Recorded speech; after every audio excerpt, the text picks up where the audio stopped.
Hi. Good evening. Today is July 29th. It is now 6:30, and I would like to call the meeting to order. Sylvia? Chair Meyer. Here. Rachel Shoney. Here. Beth Cook. Here. Doug Scott. Here.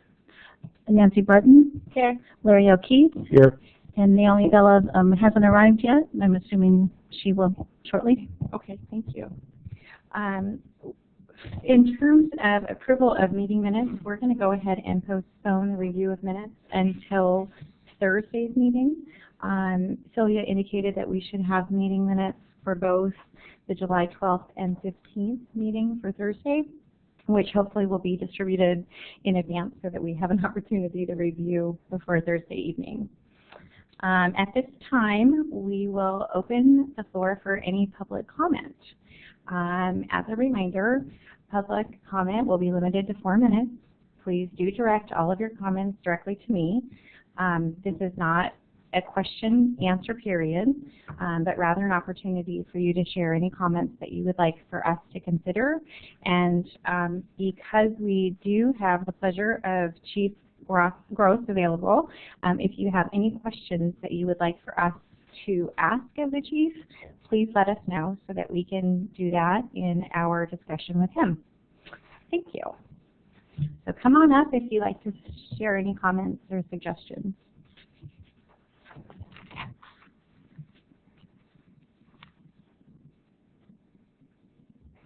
Don't be shy. Okay. Well, what we'll do, as in prior meetings, is in the event that we've got some time toward the latter part of the evening, we will open up again for public comment. So we'll go ahead and start on with new business. The first item on our agenda this evening is a question and answer discussion with the Chief. And the committee, all the committee members are welcome to defer any questions that they have for the Chief at this time. And Chief, thank you for joining us this evening.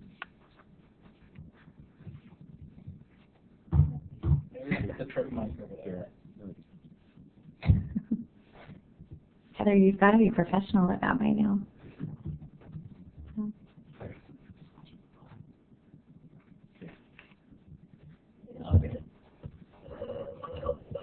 Thank you, Madam Chair. Glad to be here. Thank you very much. So who would like to start? Anyone? I'll go. Good. Thanks for coming, Chief. I appreciate you taking the time, and I'm hoping maybe you can clarify a few things. First of all, perhaps I may be in the dark, but maybe you could give me some experience. I know you haven't always worked at Sherwood, but I'd be interested in hearing maybe some of the history that you've had with other retailers and possibly 24-hour businesses in not only Sherwood but other cities, and how that has affected a crime rate or perceived crime rate in your experience. Okay. So I spent, prior to coming to Sherwood, I spent 18.5 years at Tualatin, and I began my career there and rose up to the rank of captain, which is the position I had when I came to Sherwood. So obviously my experience is limited to the various impacts and things we dealt with in Tualatin. And when I started in Tualatin in 1989, it was a community of about 13,000, if I remember right, something like that. And had recently been the fastest growing community in the state, and was one of them. So I can't recall any specific issues, but obviously we had a growing community, we had a growing retail industry, growing commercial industry, and Tualatin was known at that time as a bedroom community. There's a lot of similarities, I guess, is what I'm getting to, and a lot of the development was going on there. So, aside from just kind of giving that very, very general synopsis, I would have to kind of maybe try to deal with more specifics if there are. There's all kinds of businesses that were going in there, some of which were 24-hour businesses, some of which weren't. So we certainly probably the retail location, not to single any one out, but certainly the one that had the big, well, there was two when I started actually. For those of you that have been around long enough, there was a Food for Less over off from McEwen.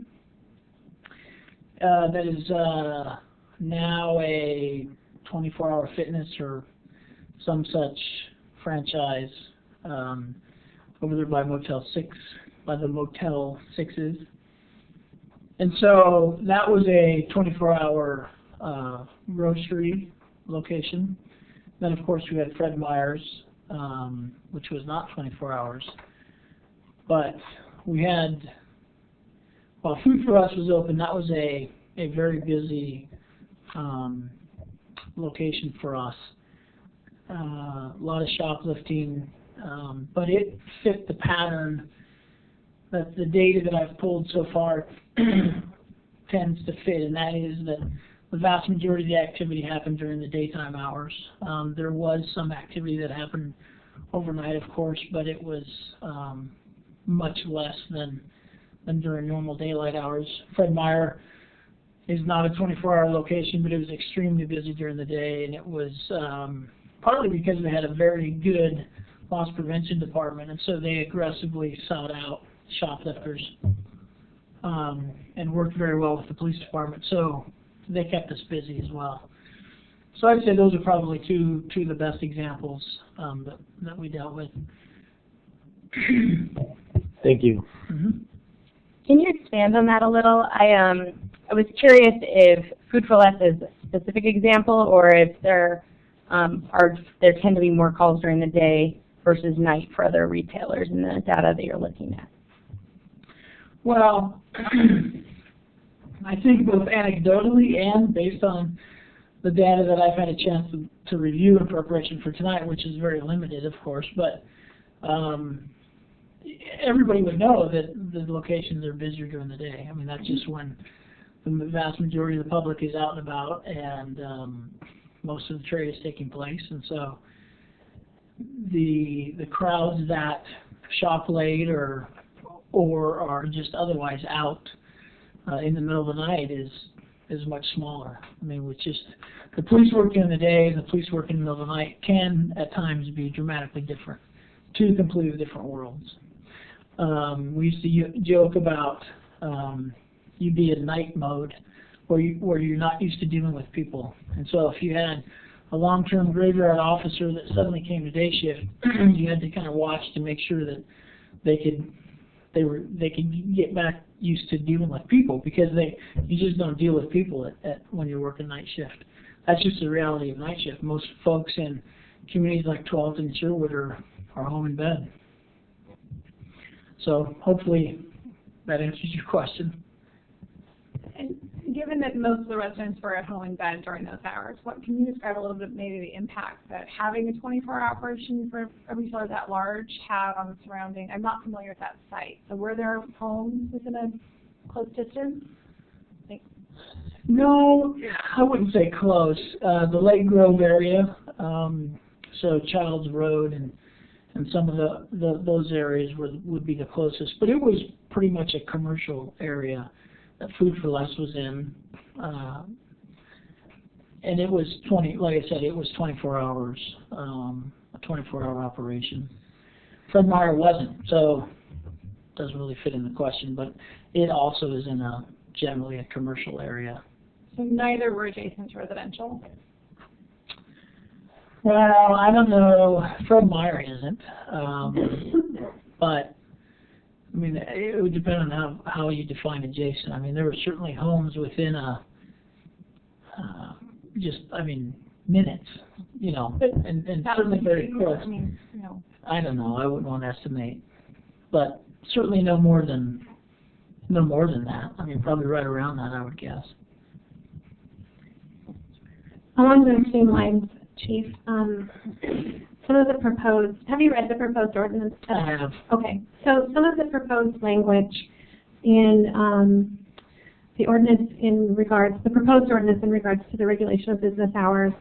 In Section A, purpose and findings, first page, number 1B, talks about the decrease, one of the reasons, one of the arguments behind limiting hours, in other words, for a business would be to decrease the incidence of arrests.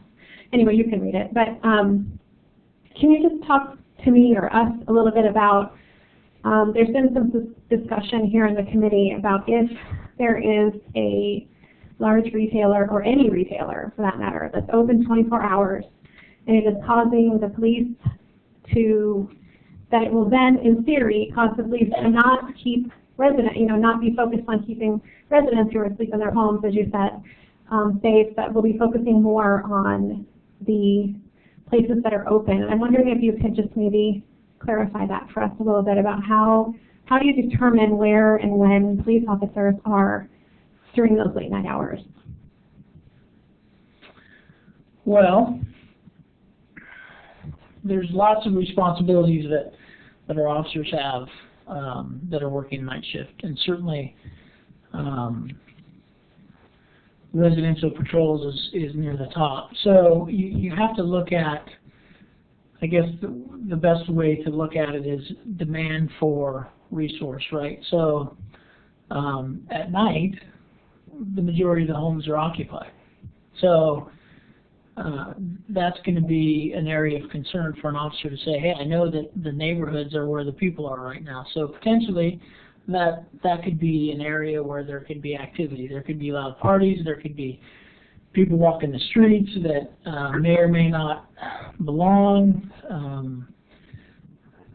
There's theft that could be occurring because more cars are parked in the neighborhood. But that same theory then applies to anywhere else where there could be people. So if you have a place that's open 24 hours or any other location, 99W attracts people. People drive through town at all hours of the night. So there's going to be any number of those areas that are going to attract the officer's attention and that are going to quote unquote demand some level of response. So that's kind of how we address or how we identify what we do is based on what are the needs of the given shift, as it were. So I guess beyond that, based on the data, and the data that I looked at is only tells part of the story, because you just can't in 2.5, 3 days. I just don't have the ability to pull all the data. People don't respond as quick as you want them to. And we have to go to other sources to see what has history in certain locations told us. And so what I do know based on that is that the best example, the closest example of a 24-hour operation, and obviously everybody's attention is focused on Walmart coming in. So the best closest example of that is in Woodburn, and that's a 24-hour Walmart. Their activity, police activity that occurs there, 93% occurs during the daytime hours. So only 7% of all their activities took place between the hours of midnight and 6 a.m. So, and that was 18 activities, calls, whatever happened. So out of 265. So what that suggests to me is that the majority of the things they're dealing with are happening during the day, which is also consistent with what we experience here. Of course, we don't have a comparison of a Target being open 24 hours or a Home Depot or any of our big retailers being open 24 hours. But the second thing that the data shows is that the numbers at that location, we've talked about this briefly in other settings, the numbers of those locations are always on the frequently asked questions page. The numbers of those locations are no higher than some of the numbers we experience in some of our locations currently in town. So when I look at all that, that suggests to me that again, only suggests based on the data that I'm looking at, is that it's there for them, for that location, the after-hours activity is not what I would be considering significant. That's 7%. 18, and that's in the last 12 months. So that's from July 26th through 2012 through July 27th or whatever of this year is when those number sets were run. So again, I'm trying to answer the question the best I can. Hopefully that gets to it. Chief, I have a couple of questions. In a two-part question, actually. The first is, what are the general shift hours of your officers? How many officers do you typically have on those during those shift periods? And then my follow-up question to that is, what kind of partnerships do you have in Sherwood or from your experience in Tualatin with security patrol services, and how do you partner with those kinds of organizations in terms of addressing issues that arise on public properties? Okay, so we run 3 shifts, patrol shifts. The first shift starts at 6 in the morning and goes until 2 in the afternoon. That's an 8-hour shift. Let me back up. Our goal, what we try to run is 10-hour shifts. But you have to have a certain number of resources to do that, to staff a schedule with on a 10-hour shift. And when you say resources, you mean People, bodies, Just yeah. make sure. So we don't have enough to put on day shift, so we run an 8-hour, 5/8, an 8-hour shift on day shift, 6 to 2. Swing shift is a 10-hour shift. They come in at 1 o'clock and work until 11. And then our night shift is a 10-hour shift. They come in at 8 p.m. and work until 6 a.m. So one of the benefits of running a 10-hour shift is obviously the math doesn't work out. You have 24 hours to cover, and you get 30 hours to do that. So one of the benefits is you get an overlap period. And you try to staff and position those overlap periods during the busiest times of the day. And historically, both places I've been talking to other folks, those early or late afternoon, early evening hours are always the busiest. Thursday, Friday are generally the busiest of the week. So to have the overlap occurring between the hours of 8 and 11 is very beneficial for us. So we will try to have at least three people on all the time. We'd like for one of those 3 to be a supervisor. That doesn't always happen because they get days off too. And we don't always get 3. Sometimes we just have 2 on. So that's the general average. There's going to be more during the overlap. But again, there could be reports that need to be done. There could be lots of things that are going on during that overlap. We talked about this some in the budget meetings, but we are more than 50% of the time running at our shift minimum, our bare minimum, which is 2 people. So a lot of the time, that's how many folks are on. We do have those opportunities when we have 3, and on occasion we may have 4 if it's the right overlap, or if it happens to be mutual training day, there could be more people on. So that's part 1. Part 2, my experience has always been very positive with private security companies, but again, it depends on the private security company. So,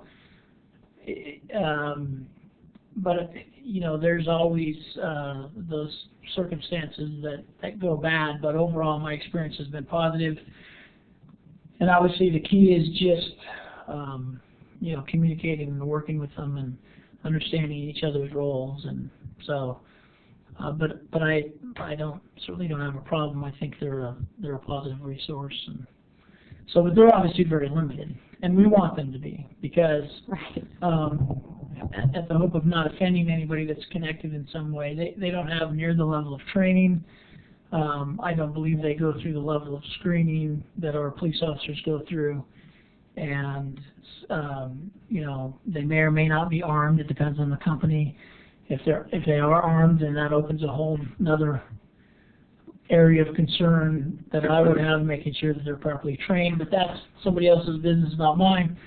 But the point is that they don't have generally the level of expertise as a police officer, and they also don't have the legal authority. They don't have the power of arrest like an officer does. They have the same powers that any of you do.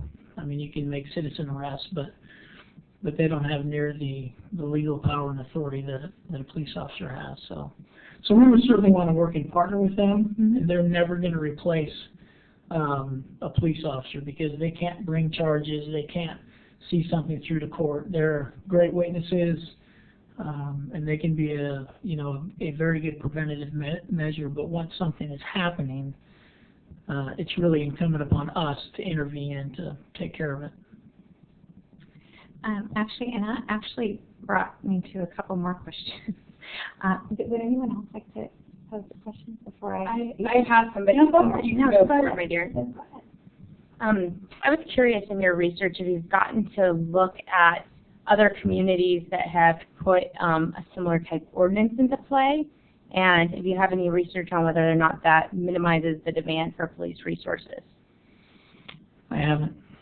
So I have really no answer for that. Sorry. But I haven't had a chance to look at that. So just been trying to pull numbers, as many numbers as I can. So. Chief, what would you say is the number one type of call that you go on during the day? And if that's different, what's the number one type of call you go on at night?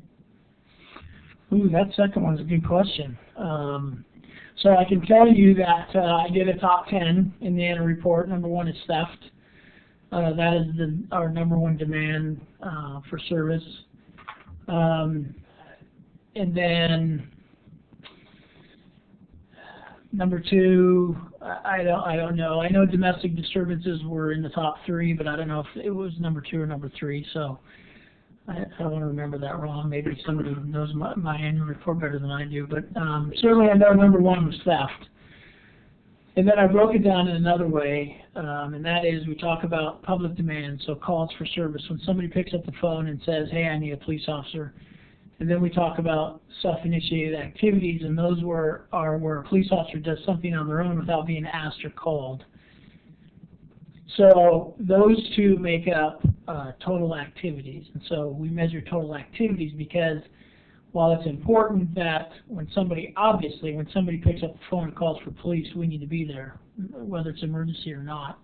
We're going to respond and take care of that situation. But it's equally important when somebody isn't calling that the officers are out enforcing law, preventing crime, looking for bad guys, finding them, taking them to jail, doing all the things that you all expect them to do. And so we measure total activities, and that only on occasion do we break them down between calls for service and self-initiated. The other thing we measure within that self-initiated is what kind of proactive types of things do we do. So obviously traffic stops, but we do house checks, premise checks, security checks, all kinds of those types of things. And the latest breakdown I saw is of all the work that we do in Sherwood, 72% of them are self-initiated. And that is the highest percentage, one of the highest percentages in Washington County, and I believe it could be the highest percentage of any of the cities with any significant size. So what that means is that's community policing, folks. That's what we talk about. That's what we try to do. From my perspective, it's important that we continue to do that. That's why we have the crime rate we have, quite frankly, is because for many, many years we have been applying community policing, finding things to do, and research has shown for decades that drives crime rates down. When your police officers only have the time to respond and there's so many things happening that's all they can do and they can't go out and do self-initiated activity, that in fact does not have any effect on the crime rate, and so the crime rate then is left to do whatever it wants to do on its own. So, and then part 2, I can't remember exactly what part 2 was, but I remember that I didn't think I was going to be able to answer it. Oh, night was a tough question, but that brought in a whole other follow-up question. Yeah, so I don't know how that changes at night. certainly the calls and the demand go down. While there is still a lot of traffic, there's a lot less traffic. So the activity then at night focuses on premise checks, security checks, a lot of behavioral things. We still have a fair amount of domestic disturbances that occur at night. So it's all going to be, at nighttime, I think it's all going to be that proactive policing, going out and checking and making sure everybody's okay, and checking businesses. And I noticed somewhere in the language here it talked about neighborhood patrols, which obviously is important, but I made a note of that because that is only one part of what we do. I mean, every business in town counts on us to keep their business safe, and we've had some businesses that have had streaks of crime occur, and I can tell you that not only I but my staff take that personally because we don't want to see somebody get burgled a couple different times. And so that's a great clarification. Yeah, I mean that's just that shouldn't happen. And our officers' position is I don't want that to happen on my watch. So if I'm working from 8 to 6, when I come back to work the next day, I don't want to hear that 7 cars got broken into in the neighborhood, because how did that happen? That doesn't mean he or she wasn't out there, but it just sometimes that happens, and it's a lot easier to be a bad guy sometimes and avoid the police than it is to be the police and find the bad guy. That's just the reality of the business. So that brings me to one follow-up question, and I won't hog the whole meeting, I'm sorry. But you talked about minimum staffing and your 2 officers. So putting that into perspective of sometimes you'll have 3, more than 50% of the time you run at 2. How many times a day do you get types of calls where, I mean, I'm certain that you would agree that there's certain types of calls that initiates the other officer that may be at the other side of town has to come over and back this other officer up. Is that correct? yes. How often does that happen at night? Well, so here's the thing about working in the dark. It's a whole different world out there. Number one, I want my police officers to go home at the end of their shift, right? We train them to stay alive. We train them to be safe. We train them to protect all of you. And so when it's daylight, there's a sense of safety that is there that just inherently isn't there when daylight goes away, right? I mean, whether you're afraid of the dark or not, I mean, that's just the reality. So what would feel more routine during the daytime can very easily feel unnerving at 2 o'clock in the morning. You just think about something as simple and as common as a traffic stop. When you make a traffic stop at 1 in the afternoon, you're walking up to a car. There's no dark spots in that car. The sunshine, it's all well lit. It's like you can immediately upon walking up to the car, you know how many people are in the car. You know what kind of car it is. I mean, just imagine that, right? Just walk up to your house and you're going to see so much at 1 o'clock in the afternoon. Then put yourself in the exact same position at 3 o'clock in the morning on a road or in a neighborhood, and you're only going to see maybe half of what you saw before. You're not going to know how many people are in that car right away until you get up close enough to really shine the light. You may not know exactly what kind of car it is. All that changes because it's dark out. So when you apply just that and nothing else, that in and of itself may make an officer go, and here's the point, I'm getting ready to pull a traffic stop, something doesn't feel right, I want somebody with me. And so now we have our 2 officers on 1 traffic stop. If the officer approaches and there's an odor of alcohol, then boom, we're going to get the second officer there, because you don't mess with drunk people by yourself. You just don't. Any number of other calls are, some calls aren't going to change. Like domestic disturbances, those are 2 officer calls by policy. That's my rule. Domestic disturbances are just far too dangerous, and all the research that I do not want a police officer going to a domestic disturbance call by themselves. And so there's always going to be 2. So that doesn't change whether it's 1 o'clock in the afternoon or 3 o'clock in the morning. So, but the dynamic of nighttime, and the final thing I point out is that generally speaking, right, you always think that's when the bad people come out. You know, criminals like the dark. It's always been that way as long as I've been in this business, and they can do stuff without being seen. And so that you just have that mindset that there's a different element out after dark, whether they're driving up and down the road or they happen to be walking around or whatever. So yeah, that can have an impact, and in fact does have an impact when we just have 2 officers or even 3 officers, because 2 may get tied up very quickly, and probably more often than they would during the day. Thank you. I have 2 questions.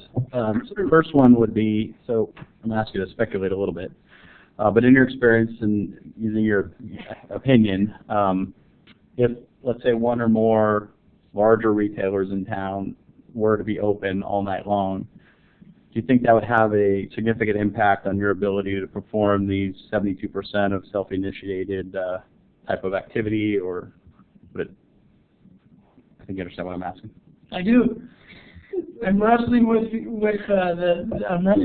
words: speculation, opinion, and significant. So I certainly don't want to speculate and can't speculate. So we'll skip to the significant part. I don't know that it'll have a significant impact. I don't know. If somebody said, well, come on, I think it will. Okay. If somebody said, no, I don't think it will. Okay. I can't predict that. Mm-hmm. There's too many things at play. How does the location deal with their operation during those hours? How do they address crime within their location? I mean, what kind of staffing do they have? What's their philosophy and corporate position on how they're going to deal with crime? So there's just too many things that are at play. Now, as far as the self-initiated activity, my sense is that it's probably not going to affect that, but there's the potential that it could go either way. It could have a negative impact, but it could also have a positive impact. It could also help to maintain or maybe even increase, because it's kind of like Field of Dreams, build it and they will come. You know, you build a place like that, the officers are going to go there, and they're going to find things in the parking lot. They're going to, those things are just going to happen. So while you look at it as a negative, it also arguably can be a positive in that you have another opportunity to send a message, right? I mean, that's one of the things that we try to do in the preventative world, and especially at night, is you try to send a message that we're out, we're not messing around, and if you've got mischief on your mind, don't come here. And that's what self-initiated activity, proactive policing, community policing, that's what that buys you. Can I make a comment? And that's why community policing has proven to be so successful at lowering and keeping the crime rate down, because that's in essence what you're doing. But you've just said to the public and to the world and public record that you won't have that community policing available if, I mean, already it's a little bit tight with 2 on duty at night, and you're going to need more in the parking lot at night, so how would they can't be everywhere at once, so I'm not sure why that's a positive message to the world. And also another question I had is, can you also talk about the crime surrounding the Walmart store in Woodburn? Have you looked at the statistics prior to them opening and then after as well? No, I just had them pull numbers and data for that location, so I could take a look at what was going on at that location. I have a couple follow-ups. So in your report that you do on crime specifically to Sherwood, does that take into account non-emergency calls as well? Yes. Into Washington County? Yes. And what do those non-emergency calls look like? You mentioned behavioral incidents, and I'm kind of wondering what you're referring to. Okay. Yeah, I apologize. That's a kind of a cop term. So when we talk about behavioral crimes, we talk about disorderly conduct, intoxication in public, which in and of itself is not illegal, but when it's to the point where they can't care for themselves or they're potentially putting others in risk, they're wandering out in the street or whatever. Fights, just low-level crime that really is associated with bad behavior, and so that's what we refer to with that. Okay. Oh, the non-emergency calls. So an example of that would be some person comes out in the morning and finds that their car was broken into. They're not going to dial 911 for that, so they're going to dial the non-emergency number. So there's really no distinction for us, excuse me, whether somebody dials 911 to report something or they dial the non-emergency number. It's still a call into dispatch. It's still a call for service. Obviously, they can be dramatically different if it's a cold theft as opposed to, hey, I think somebody's breaking into my home or mom and dad are fighting or whatever the case may be. They can be very different calls, but in terms of counting them, they're a call in from the public asking for some type of help. Okay. So I just want to make sure. So there's Washington County Police in addition to Sherwood Police, and do the two work together? Well, there's more than that. Okay. But, Can you help me understand how that all? So we do and have had for as long as I've been in law enforcement, a metro area mutual aid agreements, and so we certainly have those specific to Washington County, but the point is they extend beyond Washington County. So if an officer in Sherwood pushes the emergency button and says, I'm in trouble, I need help right now, anybody that hears that could come running. And that could be somebody from Newburgh, that could be Clackamas County, that could be Lake Oswego, that could be anybody. So that's how that mutual aid can extend beyond that. But more often than not, it's within Washington County. So certainly we have very strong mutual aid that takes place every day with Tualatin, Tigard, King City, and Washington County Sheriff's Office. So the unique thing about Washington County is our jurisdictions overlap, right? The city of Sherwood is in Washington County, so they may be patrolling in and through the city at any time.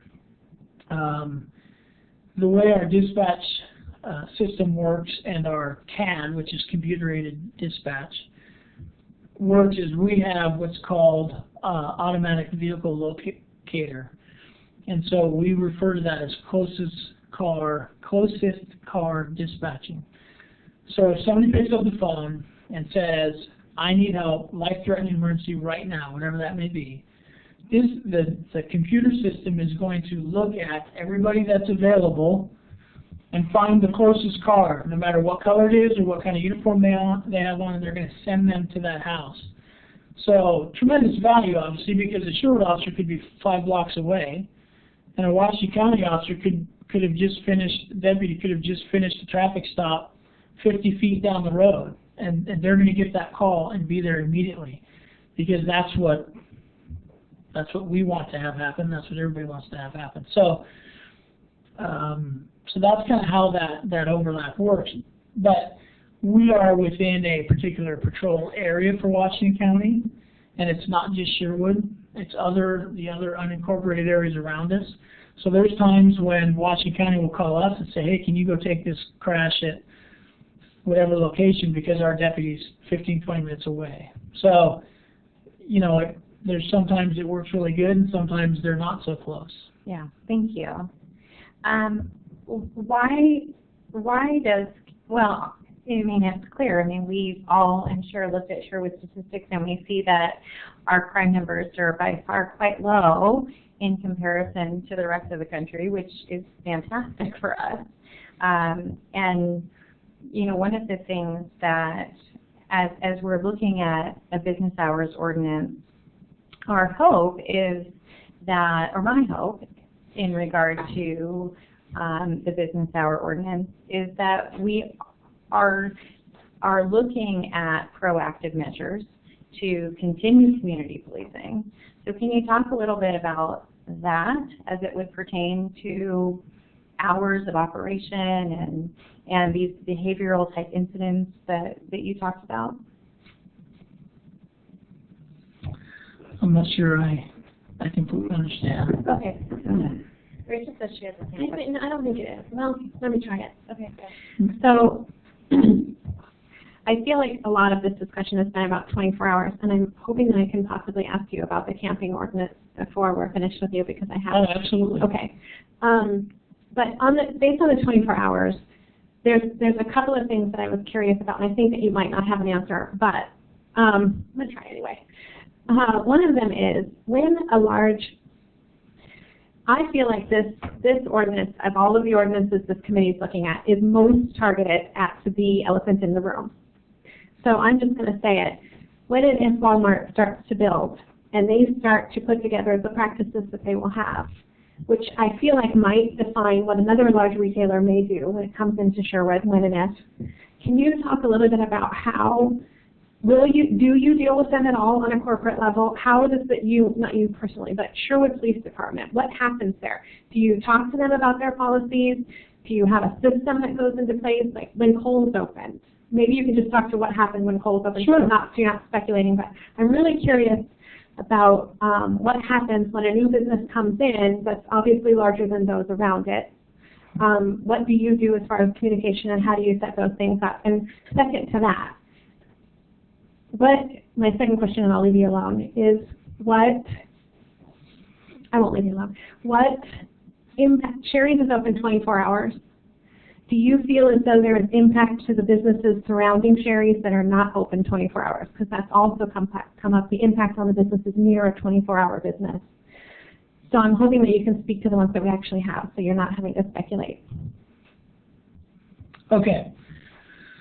So we are very aggressive with working with all businesses. I mean, we try to be as dialed in with them as we can, but certainly those larger businesses that are going to clearly have an impact on the work we do.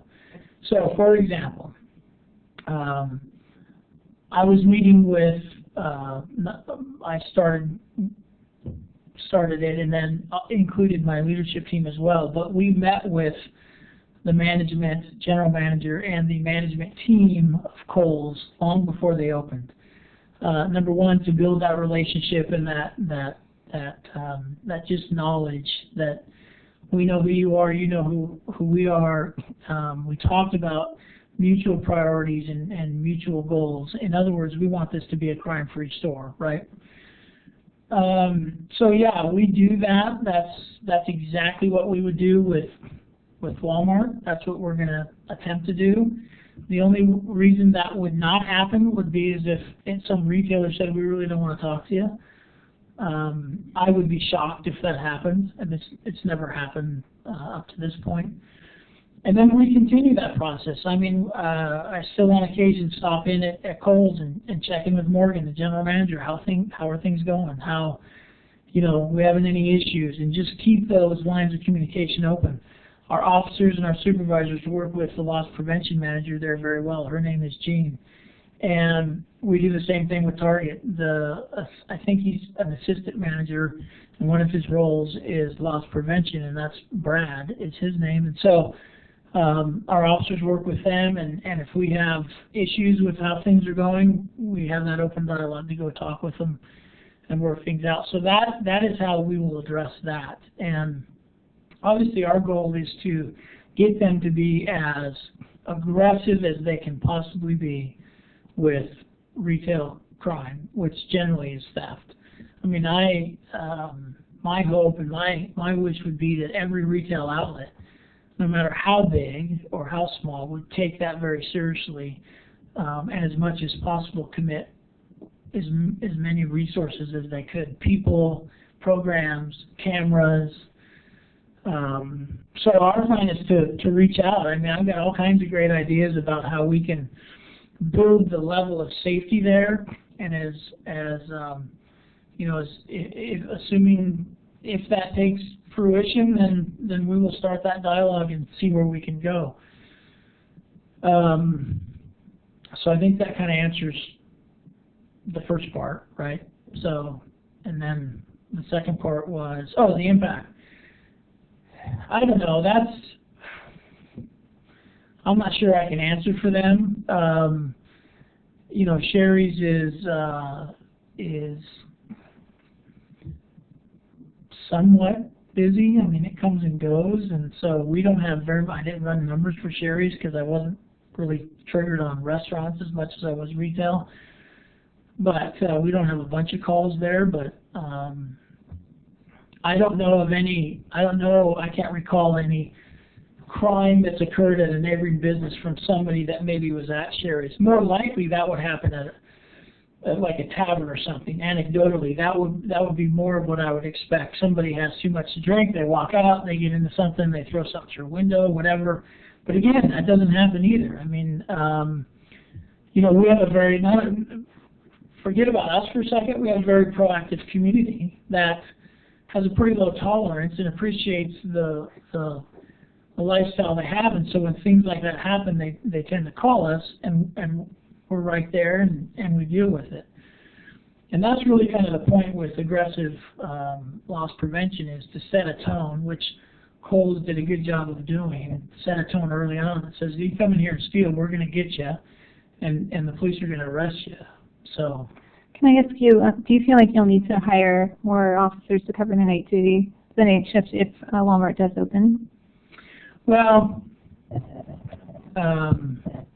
so I'm going to answer the question yes, but not specific to that location. And we started talking about increased retail. We've been talking about increased retail. If you ask folks that are in the meeting, planning meetings, we've been talking about this for a couple of years. I mean, it's no secret that there was development that was going to come as soon as the economy started to turn around. And I've started talking about the fact that retail is going to have that impact. In the budget meetings, I started talking about whatever goes in there is going to impact us.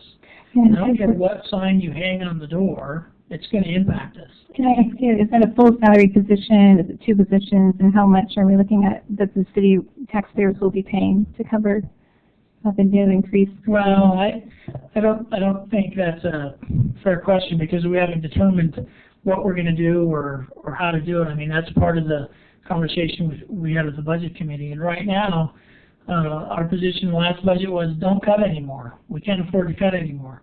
And we didn't. And I gave the budget presentation, and kind of the direction and the consensus was we need to start this dialogue. And so I'm glad that as a part of this we're talking about it again, but we need to have the dialogue so the community says, this is what we expect. And the community may say, well, we like the level that you're at, which would mean we're not going to add anybody. But if the community says we want a higher level of activity and we want officers to be doing other things, we want another detective, we want somebody working narcotics, we want those kinds of things, then we have to look at, okay, who are we going to add? We do need more officers. You don't have the budget for it, and you are planning to hire. I'm not planning to hire because I don't have the money to hire. But, so there's going to be a serious problem in Sherwood regarding crime. I'm not saying that, no. What I'm saying is that I identified the issue in the budget committee, and so yes, in my position, we need more officers, because the numbers that we have now are lower than what we had a decade ago.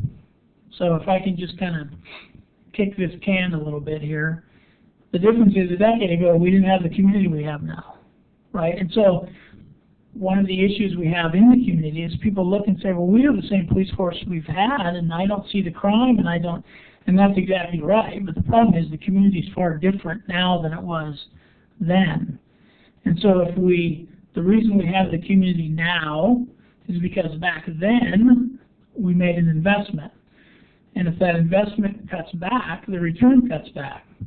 And so my concern is not for today, my concern is for 5 to 10 years from now. If we continue to lose ground as the community continues to grow, the resource needs to grow, and if that doesn't happen, that's where my fear comes in and says, okay, what is that going to look like 10 years from now? Because it's not a 30-day process. You don't change the dynamics of a crime rate or a community's sense of safety in the 30-day. It's a decade-long process. It takes you decades to get there.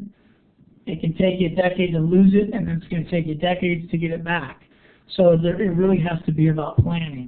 So would you say it's fair to say that because of the growth that's occurred already over the last 5 to 10 years, which has outpaced our increased spending, and the growth that we expect that's already happening in some places here in town that we expect to continue to happen over the next 5 to 10 years, that you would like us to add more resources regardless because that growth is happening. It doesn't matter if it's company A, B, C, or residential neighborhoods. The growth is happening and we need increased resources going forward. I would agree with that, and certainly that's part of it. I mean, I'm not trying to duck away from that. That is part of it. This is as big a place as we've had in a long time. It's going to need protecting. You mean 190,000 square foot Walmart development? You mean this? Yeah. The elephant in the room, right? Just like every other business needs protecting. That's our job. So, yeah, thank you because you put it better than I've been able to put it. But that's really the point. And so, I'm not trying to step away from that. But I don't, like I said, I don't care what that sign says. It's a 145,000 square foot retail outlet. Well, and that business is going to need protecting whether it's open or closed, correct? Right, and that's the other point that needs to be made, and that is correct. We don't, when a business closes, we're saying, oh, okay, good, we don't have to worry about them now. That's when they're going to get broken into. And so that's when we have to be out checking doors, and we are out checking doors and making sure it's secure and looking for people out back and all that kind of stuff. That's all that self-initiated stuff we do in addition to the neighborhoods. I had a couple other questions too, and then I know that we had some camping-related questions. I thought this was interesting. It was posed to me. How does Sherwood Sherwood Police Department track the location of pullovers? And I ask because it's my understanding that a business or a retail location may sometimes get a pullover documented on the report as a call or a police service, and I was asked to ask that, so I was curious. Well, we track them the same way we track everything else. It's by location, date, time. So, for example, let's use the address here, 22560 Pine Street. If an officer pulls somebody in here and says, I'll be out at City Hall on a traffic stop, that traffic stop gets logged to this location. Mm-hmm. So when we pull total activities, that's like what I was talking about earlier. There's calls for service, and the traffic stop is not that. And there's self-initiated activities, and they can be different. But I try as much as I can to measure total activities because of the value of that community policing component. So let's just assume that we make a traffic stop in a retail location after it's closed, and some would say, well, that's unfairly categorizing an activity to that location. No, it's not, because that's crime prevention. Mm-hmm. Because now anybody that goes by, the most visible police activity we do is a traffic stop. Everybody knows that. Lights are on, it's on the side of the road, and everybody pays attention on a traffic stop. So when we make a traffic stop in a retail lot or anywhere else, we're sending the message that we're out there, we're doing our job, mm-hmm. and if you're a bad guy driving by, you see us, and you know the cops are out and about. So in that respect, it's positively associated to that address. So hopefully that answers that question. It did, and again, I was curious. Another question that I had was, I was just trying to get a little bit of historical knowledge in Sherwood with nuisance-type calls and noise and light pollution, because I know that those were considerations regarding this ordinance. Do you get a lot of calls about noise or light pollution in regards to retail businesses near residents? Well, I can't break it down by what the cause is, but we get our fair share of nuisance complaints and noise and dog construction, talking, music. I mean, all numbers of different things. We don't deal with light pollution. Mm-hmm. That's not something that people generally call us about. That's not to say that they wouldn't, but that's not something that I'm aware of happening. So you're talking about lights from the parking lot are blinding me in my house and I can't see. Yeah, that's... Yeah, and those were all conversations surrounding this ordinance. But certainly, you know, the noise, we get those calls. So we don't get a lot of them right now because we don't have a lot of that kind of activity that's going on. I mean, Sherry's doesn't put up a whole bunch of noise. 7-Eleven doesn't put up a whole bunch of noise. What will a huge retail outlet at 2 o'clock? I couldn't tell you. Time will tell whether it puts up enough noise for people to call us. I don't know. Chief, one of the things that you said that just keeps running in my mind is that as Sherwood continues to grow, your resources will need to grow in terms of policing. And you also talked a lot about community policing setting a tone and being proactive. So as we've had our discussions on this committee, and as the public has come and talked to you at council meetings and to us in our committee meetings, I mean, one of the very reasons that we're here is to not pick apart particular retailers, but look at the city as a whole and to work toward being proactive as opposed to reactive. So in your opinion, based on your professional role as a police officer for many years, how in this regard will our work, how do you feel about the tone of the conversation and the messages that you've heard from the public about being proactive? Am I being clear? I think I know kind of what you're looking for, and I'll take a stab at it.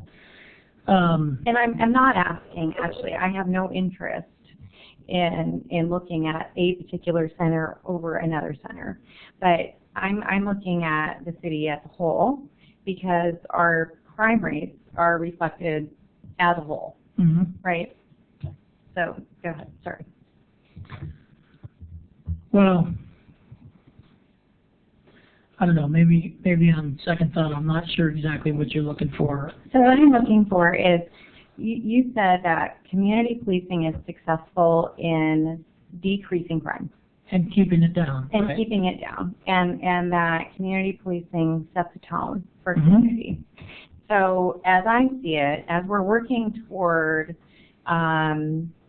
ways of being proactive, what are some things that you've seen proven in communities that, I mean, you worked in Tualatin for a very long time. I would imagine that a lot of proactive measures were implemented to continue to set that tone of community policing there and in Sherwood. Can you talk a little bit about those kinds of things? I guess, yeah. I guess what works is some of the stuff that I've already talked about, and that is communicating, building strong partnerships with your commercial groups, your businesses,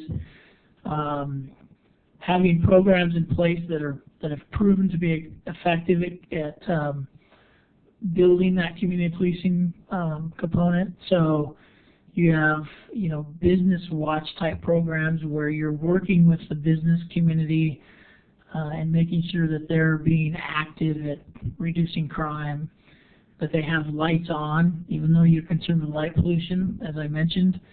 Bad guys don't like a light, so businesses should be well lit at night so there's no dark places to hide.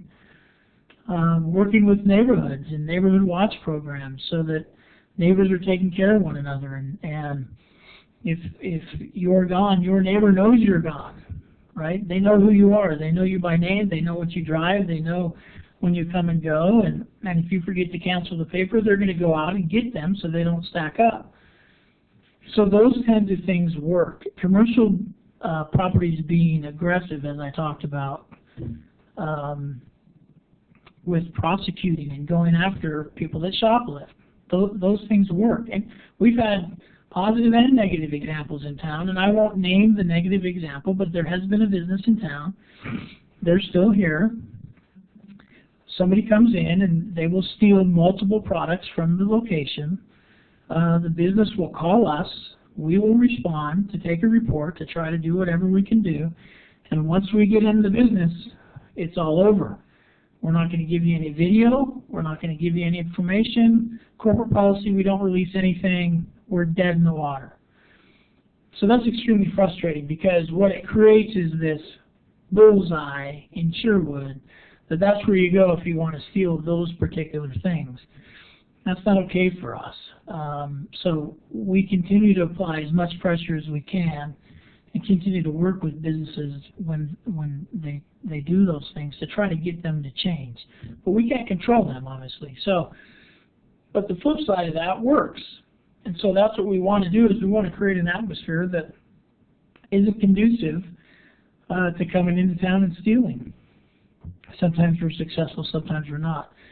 So my sense is that's what you were getting at. Am I missing something? Or? Yeah, I mean, I think as it pertains to commercial districts, I mean, even during off hours when businesses are closed, I mean, we talked about parking lot games and loitering and those kinds of activities. Mm-hmm. And so those are the kinds of things that I would imagine a community policing program and taking proactive measures to try to limit those kinds of activities would be helpful. I mean, and I'm asking. I'm not making. Yeah, I would agree with that. And I guess I'll just come out and you haven't necessarily asked this, but I'll just come out and address it. I would hope that there would be nobody that would disagree from a purely law enforcement perspective in terms of what is the potential, not real because we don't know, but what is the potential of any location attracting police resources. Well, that potential is far greater if for certain types of things if they're not open. I don't think anybody can disagree with that, certainly from a policing perspective. So it would be foolish for me to say, well, that's not the case. Obviously, if a place isn't open, they're not going to get shoplifters in there. They're not going to have a fraud that's committed. There's several things that aren't going to happen if they're not open. But the other reality is that when they're closed, they do not cease to exist from our perspective. They are still a location that needs to be protected, that needs to be checked on. Maybe not the entire shift, but a few times. Just the same as all of your homes need to be checked on, and the neighborhoods need to be driven through. I mean, it's all part of the big picture of what we're doing at night. And so, we have right around 6,000 residences in Sherwood. We don't have near that many businesses, right? So you would think it would make sense, and we do try to spend more time in the neighborhoods. But again, that's not that we're going to ignore the other locations. So I think that's kind of, I guess, the point that I need to make in terms of, how does this all play out for us? And let me just say for everybody, if at times it sounds like I'm trying to pick my words carefully, it's because I am. Because I don't want this to be about what my opinion is, and I really can't speculate. So I try to answer the questions as best I can and try to be as real and honest as I can with you. So hopefully we're accomplishing that. Thank you very much. Can I ask, have you spoken with any Walmart executives to date about safety and patrol? I have. I've started that dialogue. There's still a lot left to do, but there has been a conversation. Yeah, what are they suggesting you do, and what are you hearing they will do? We're not at that point yet. So I just made it clear that we're here, we want to talk, and that's, we have people that will want to talk, and so that was kind of, the meeting that I was included in was not about that, but I took the opportunity since I was there to start that conversation, and I was told that, absolutely, there's folks that are going to want to have that conversation. I've also had a similar conversation about the developers, because Walmart is a building footprint in the huge development. Well, I'm interested in that whole development being crime-free and safe, and so we're going to go both avenues. And Tom, as well as Joe, we've had those conversations, and that's what we're going to try to get involved in and get that ball rolling. I appreciate your willingness to look at the big picture. Oh.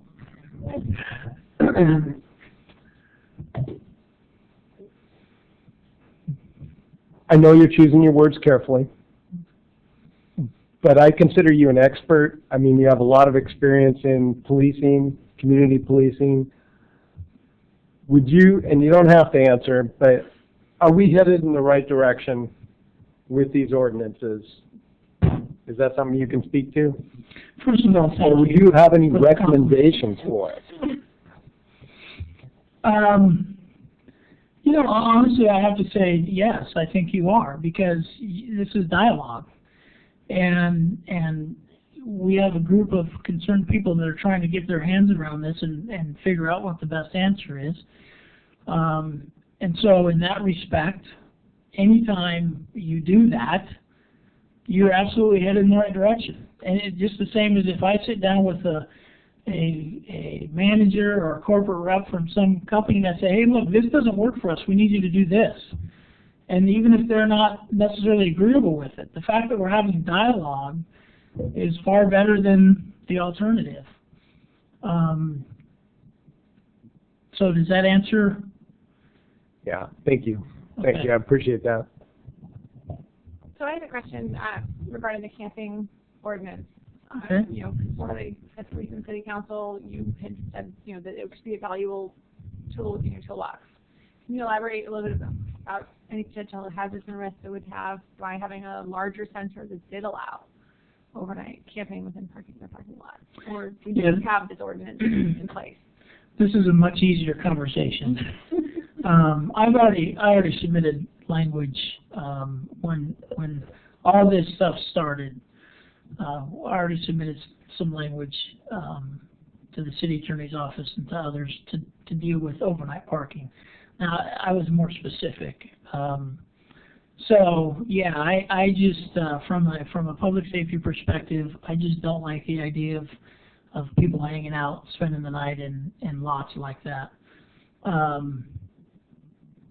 Not that we have a problem with that, but I don't want us to have a problem with that. We have dealt with it since I've been here, maybe half a dozen times.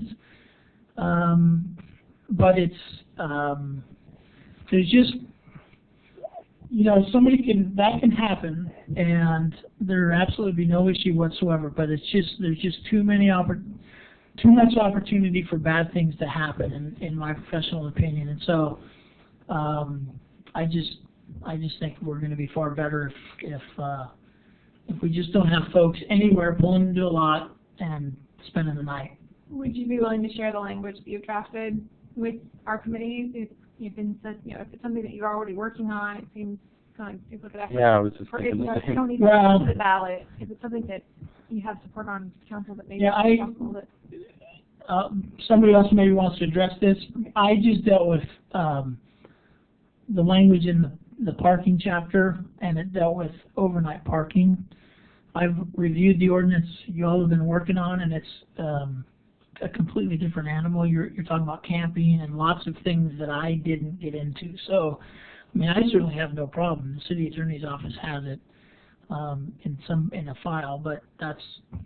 So I don't know if anybody else wants to chime in on that. this might be useful. Yeah, I was thinking, you know, maybe it gets to the point on Thursday where if that's in a or mostly completed state, and our draft is, we can pick which one we like better almost. Chief, did I hear you correctly that you said that two separate issues? So you were talking about amending the parking issue, and this is a separate, so I'm not. Yeah, it really was a completely different thing. He was responding to what he was hearing from council, which was really overnight parking, and he was basically just taking our existing code and adding a little bit to it. So it didn't certainly have the public conversation that you guys have had with the community members and other things. You know, I guess if you were just trying to prevent, you know, overnight parking in specific lots, you know, that would accomplish this. But I think you guys taken a more comprehensive look at camping in general and applied it more evenly throughout the city. And so I think it'd be tough to get his stuff done quickly enough to get it before the voters, because it really wouldn't have that public input, and it wouldn't have those other pieces, and certainly wouldn't have been a comprehensive But what you guys kind did. of, he wasn't, I mean, there was something he was working on for council, whether we need to take it to the voter. I mean, if it was something that the council had already requested, would we need to take it to the voters if it was something he was presenting? Well, I think at this point, it really wouldn't be something coming from this committee, and so it would be something that they could consider, or they could send it on either way. I guess it would be up to them if that's decided. If I can just add, the draft ordinance that I reviewed, you all have been working on, covers what I was dealing with. But as Tom said, it goes into, you know, a whole lot more.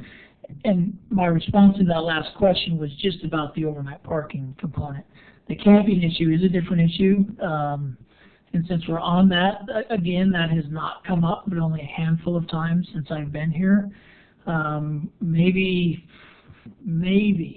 half a dozen, and that's probably a stretch of incidences where we've had somebody camped out and, you know, whether they're homeless or just transients or whatever, and, you know, we've dealt with that. We work really well with property owners and public works to get that taken care of. But it's not been a big issue. But I wasn't dealing with that. I was dealing with just the specific parking thing. I have a question. The recent fire on Southwest Oregon Street is rumored to have been started by a homeless population living on the property somewhere, and it was very expensive as far as resources. That's a rumor. Is it a rumor? Yeah, that's. Do we know who started it? The fire. Well, we don't know who. We're diligently working on the who, and when we find out the who, they'll be the first that knows. But it was illegal fireworks. They were messing around with fireworks. We believe that they're probably locals, and they were just out messing around, and they were being careless and reckless, and they started a pretty significant fire. So I have no information that suggests that it was somebody, a homeless person. But I will tell you that's always a risk, because in the wintertime, folks need to stay warm, and so that's certainly, as I read in the language, that certainly is a real risk with that. So, Chief, if I may, first of all, thank you very much for Officer Drummond's post-it notes at my business at Milo's at 3 o'clock in the morning. It is extremely reassuring to receive one of those when we get in, so I appreciate that. Good, thank you. That being said, I think that one of the things that I personally, and I think as a committee we've been struggling with, is defining what camping is. It seems that we've gotten down to this, 4 hours, overnight, what they're doing, how they're doing it. I'm wondering if you don't want to go so far as to say what you or an officer would decide is camping, can you maybe just walk us through what an officer might do if he comes across somebody sleeping in a car or an RV, or somebody who looks like they've, set up camp? How might that play out? What might the conversation look like? What would happen? Assuming that you're asking them to, or trying to, because part of the ordinance talks about allowing a designee, the chief or the assistant manager, I think it says at this point, to determine if in an emergency situation someone can stay. So maybe you could just walk us through, an officer goes through the parking lot at 2 in the morning, then he goes through there again at 4 and the person's still there. At what point do they approach? I just am trying to get a clear understanding, even though it might not be happening a lot, of what that would look like to someone who's on patrol, but not necessarily who's been called. So first of all, I want to distinguish from my own definition. Camping is somebody that's outside of a vehicle and has set up a location and a spot in some kind of a outdoor area, whether they're using a tarp or they have a tent or don't have a tent. That's how I define in terms of our response. And when an officer says, "Hey, I'm out with a camp," or an officer says, "I'm out with somebody that's staying overnight in a parking lot in their vehicle, RV, car, whatever." So that's how I distinguish those two. If somebody's in their car, that's kind of what I'm thinking of as overnight parking. So I did, because I read it, I'm familiar with the terminology and stuff you're talking about, and how that would play out is, first of all, I guess my 2 cents is that I want it, however it finishes out, I want it to be as simple as possible for the officer. So there was some discussion early on about marking tires. Now, I don't want any of that. I want an officer to be able to come to a location, observe an activity, and know either it's okay or it's not okay. That's going to make our life absolutely the easiest. And so when you start defining hours and when it's okay and how long, just keep that in mind, that the longer the period of time, the more difficult our job becomes. So it has to come down to what you all want to accomplish, like how much time do you want to give people to do whatever. But from our perspective only, the shorter amount of time, the easier. Because then we don't have to track, okay, I was here at such and such hour, now or there. Does it count if they went to a different lot? Does it, all that? We just, hey, you can't do that. So how that would look then is that we would come upon a parking lot and see a vehicle that's sitting there, and the most obvious example is it's a pickup truck and a travel trailer. The steps have been pulled out, and there's nobody in the pickup, and the lights are glowing inside the travel trailer, and it's 2 o'clock in the morning or whatever. And so we go up, knock on the door, what's going on? Oh, it was just time to stop for the night, so we thought we'd hang out here at Target and get a good night's sleep. Can't do that. You guys got to go. Why can't we do that? Does Target not want us here? No, it's city ordinance. There's no overnight parking in a parking lot. You got to go. That's simple. That's easy. That's just straightforward as it can get. Camping would be the same way. You can't, we come across a camp, our officers get out and walk around greenways and railroad tracks, and they know where all the little hidey holes are, and one value of fire is it tends to clear the visual pathways. So before that burned out there was hiding spots. So our officers would get out on foot and go out there and look, and they'd find tarps, tents, whatever, and hey, what are you doing? I'm just hanging out. I'm down to my luck. Okay, look, you can't camp here. You need to move on. You can't do that. That's how that would look. Oftentimes, you can't just grab a tent and a bunch of stuff. Depends on how long they're been. So oftentimes we'll give them a couple hours. We'll come back and check. Public Works then will come out with us. We'll make sure that the place is then cleaned and to a level of safety that there's not human things left behind that shouldn't be there. In terms of the emergency thing, that's a whole different ballgame. So, and we actually have resources because of how we work with the community. If we come upon somebody that is truly down on their luck, my car broke down, whatever the case may be, and I was just going to spend the night here, and I don't have 2 nickels to rub together, I haven't eaten in a day and a half, we can give them vouchers. And we'll hand them a ticket and say, you go to this motel, here's your voucher that the motel has given to us, and here's a voucher for a meal. Now, we have to use motels that are out of town, of course, because we don't have one, but Red Robin, great partner, will give us meal vouchers. Here, go get a meal. We've given those to folks that have had their houses burned, and so now they're suddenly homeless. They got to find a place to stay. Fire department does the same thing. We'll give them a voucher, say, hey, look, Red Robin's going to take care of your dinner tonight for your family. So in an emergency situation, there's tools out there that we have to deal with. So again, from my perspective, there wouldn't really need to be a situation where I'd say, okay, well, we understand you're down, look, just hang out. That would be the absolute last resort, because again, when somebody's sitting there, there's just too much potential, my professional opinion, for bad things to happen. That's an uncontrollable situation. So, what would you do in a situation where you come across somebody sitting in their car trying to sleep, and they say, you know what, I'm driving around the road, I'm nodding off, I can't keep my eyes open. What do you do in that situation? I'd say, good for you. Smart decision. I'll be back by in 45 minutes, an hour. You need to be out of here. If you're still here, I'm running you out. Okay. Yep. But a lot of times we'll come across people, and the reason they're nodding off is because they threw too many back. So it's a whole different issue. But yeah, in a situation like that, that's good decision making. They're clearly not looking to stay overnight. They just need a break, and we're going to help facilitate that and get them moving on. So, am I correct in hearing what you're saying is we need to shorten this up, make it simpler so it's black and white?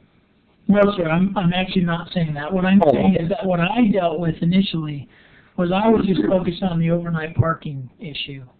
You all have tackled a much grander scheme, and I applaud you for that. We hadn't gotten to that yet, so I'm not saying that you need to change anything. Oh, okay. All right. What I'm saying is you're working on a completely different thing than I worked on. whole completely different scope.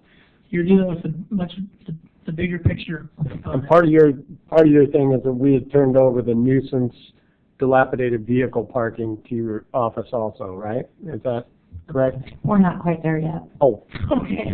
That's- Plan for you. Yeah, I think what Jeff did say is this question you've been wrestling with kind of in the definitions under B. Yeah.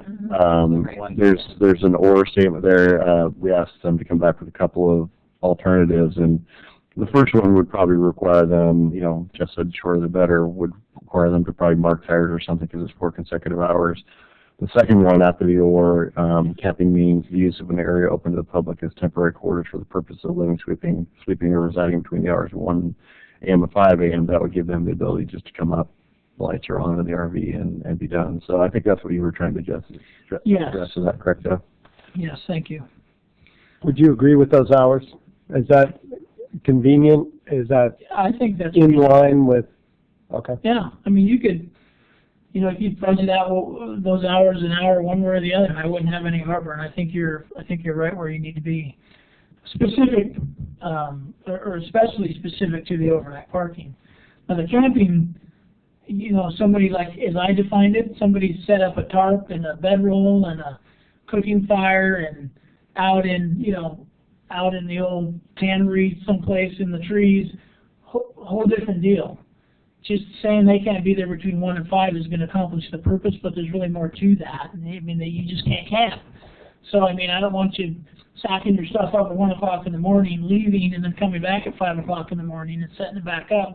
Seems ridiculous, but I would hate to have a loophole. So that's why I see two different components to. So maybe looking at just even striking all hours and placing a period at the end of residing. So we are removing, I'm not saying we are removing, but we consider removing between the hours of 1 a.m. and 5 a.m. so that the police department has that leg, if you will, to stand on to move people along. I think from what I got from talking to you is I thought we were about removing that part and leaving the second part. Well, Chief, go ahead. I guess the confusion that I'm creating is because I've distinguished between two things. And I apologize, I'm not trying to create that confusion, but in our world there are clearly two different things that happen. There are people that overnight park in lots, and that's problematic. We don't want them to drive their camper or their station wagon or whatever into, the last one was at the ice arena, and spend the night because they don't have any place else to go, for all the reasons I mentioned. But then that's completely different than somebody, although it's very similar, it's also can be completely different than somebody that finds an open area off the railroad tracks and decides that this is a good place for them to hang out for a couple of weeks and they're just going to set up a nice camp. Those can be two different things. So Jeff, I understand that. Does this ordinance cover both those things, though, the way it's written? well, yeah, I think it does. The between 1 a.m. and 5 a.m., like I said, I would hate to create a loophole. So perhaps what I hear you saying is strike the hours so it keeps it simple. So camper camping means the use of an area open to the public as temporary quarters for the purposes of living, sleeping, or residing. And then it goes on to define what that means. Well, and if I may ask, Tom, I believe that we were going to be seeing a copy of the trespassing language, and I think that there may be some crossover there too. That's great if there is. I would guess that would be even better for your officers. You know, the trespassing statute just simply says that you enter in or remain on a premises where you don't have legal permission or authority to be there. So I own 50 acres on the edge of town, and I go out and somebody's setting up camp, and I say, you can't be here, you're trespassing. Oh, I'm not bothering anybody. Well, you leave or you get arrested for trespassing. One of the problems that we occasionally run into, not to muddy the waters, is that some property owners go, oh, yeah, it's a rough go. I know the economy's tough. Go ahead, go ahead. That's fine. So then we come across them. This was an ongoing issue at the previous place I worked because there was a significant property owner that let people stay on his property, and we were constantly going to problems out there. And so you got to get these people off there. So you come, hey, why are you here? Well, because he said I could stay here. So again, sorry, I hope I'm not muddying the waters, but that's what trespassing. And so if we're working with a property owner and they say, hey, I got somebody on my property, that's easy. I don't need an ordinance for that. Yeah. Guy says you can't be here, get your stuff and leave, or you're going to go to jail. That's simple. What we want to deal with is those areas that aren't quite so simple. City property, public spaces where people can come and go as they please, greenways, areas where the ownership is in question, those kinds of things. So I do have the language for trespassing here, but that was kind of the same conclusion I came to. Is if the property owner is okay with it, let's say even some super center was okay with it, then you would have the tools under the trespassing. Gotcha. Well, then it sounds like we're working toward great language that would really promote the police's ability to have people booted, essentially. Yes? I think so, yeah. I mean, I would hope that, notwithstanding anything my city attorneys would say, I would hope that this ordinance would give us the ability to find somebody and say, you need to move on. No, the owner said I could stay here. Well, that's really nice of him, but the ordinance says you can't. So you need to move on. So I would hope that we would have that ability, as long as we have it clearly defined that they're not, well, it's a moot point, because if they're actually establishing a residence, they'd have to have building permits and all that. So yeah, I think we would get there. Great, thank you. Heather, did you have anything to add on this? No, I was just thinking about language that you already have in your code about public, like public areas and what is and is not allowed in the public areas, and whether just making sure that language addresses it, but also, like having this separate, and then, because what you're getting at is the whole other question of whether you're basically allowed to camp, not as defined under this chapter, but camp in an open area at any time. And you want to be able to go in and say, this is a city park, and you're not supposed to be camping here, period. If it's not a campground or it's not permitted. You don't have permission. Special permission. In other words, it's an event or something. And so that's really a whole issue that you've identified, that you would like to be able to do that. And that we didn't really look at that question, that separate.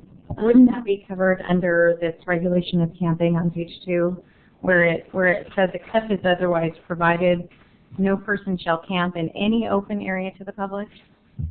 And wouldn't that? Yeah, I don't think so, because the definition of area open to the public, and I had them capitalize that because I want to make sure that didn't get confused with an area open to the public, is defined as outdoor areas on private property within the city, which the public has access to. I thought we actually added public or private in last week. I didn't have any notes in regards to that. But certainly. So would that accomplish essentially what the language is trying to achieve based on the chief's recommendation? If under area open to the public, we simply list means all outdoor areas on public and private property within the city? Or just property. Or just list property.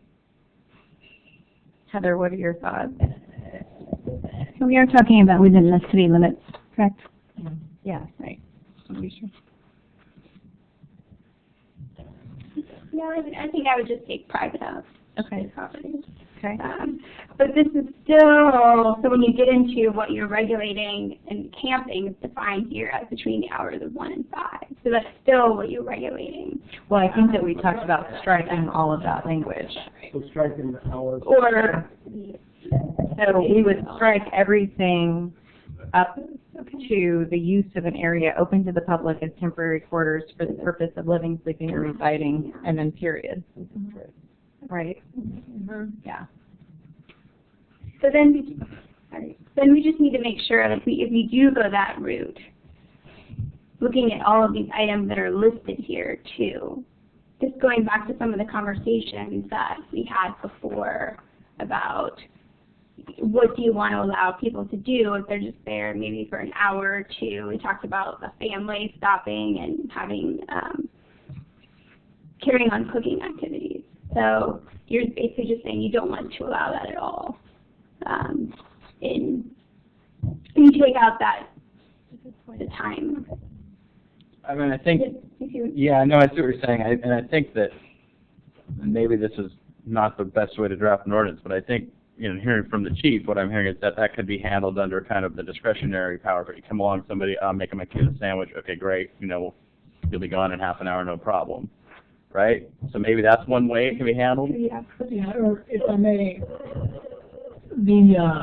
one of the phrases that is always so useful, including but not limited to, if you put that in front of number 3, number 4, and number 5, then it could be any of them, or it could be all of them, but it wouldn't necessarily need to be any of them. So that would help perhaps with that discretion, but you're exactly right, and that is that, we come across the RV that I described, and we knock on the door, and it's 7:30 at night, and they say, oh, we just pulled in there to have a bite of dinner, and then we're back on the road again. Oh, great, enjoy your meal.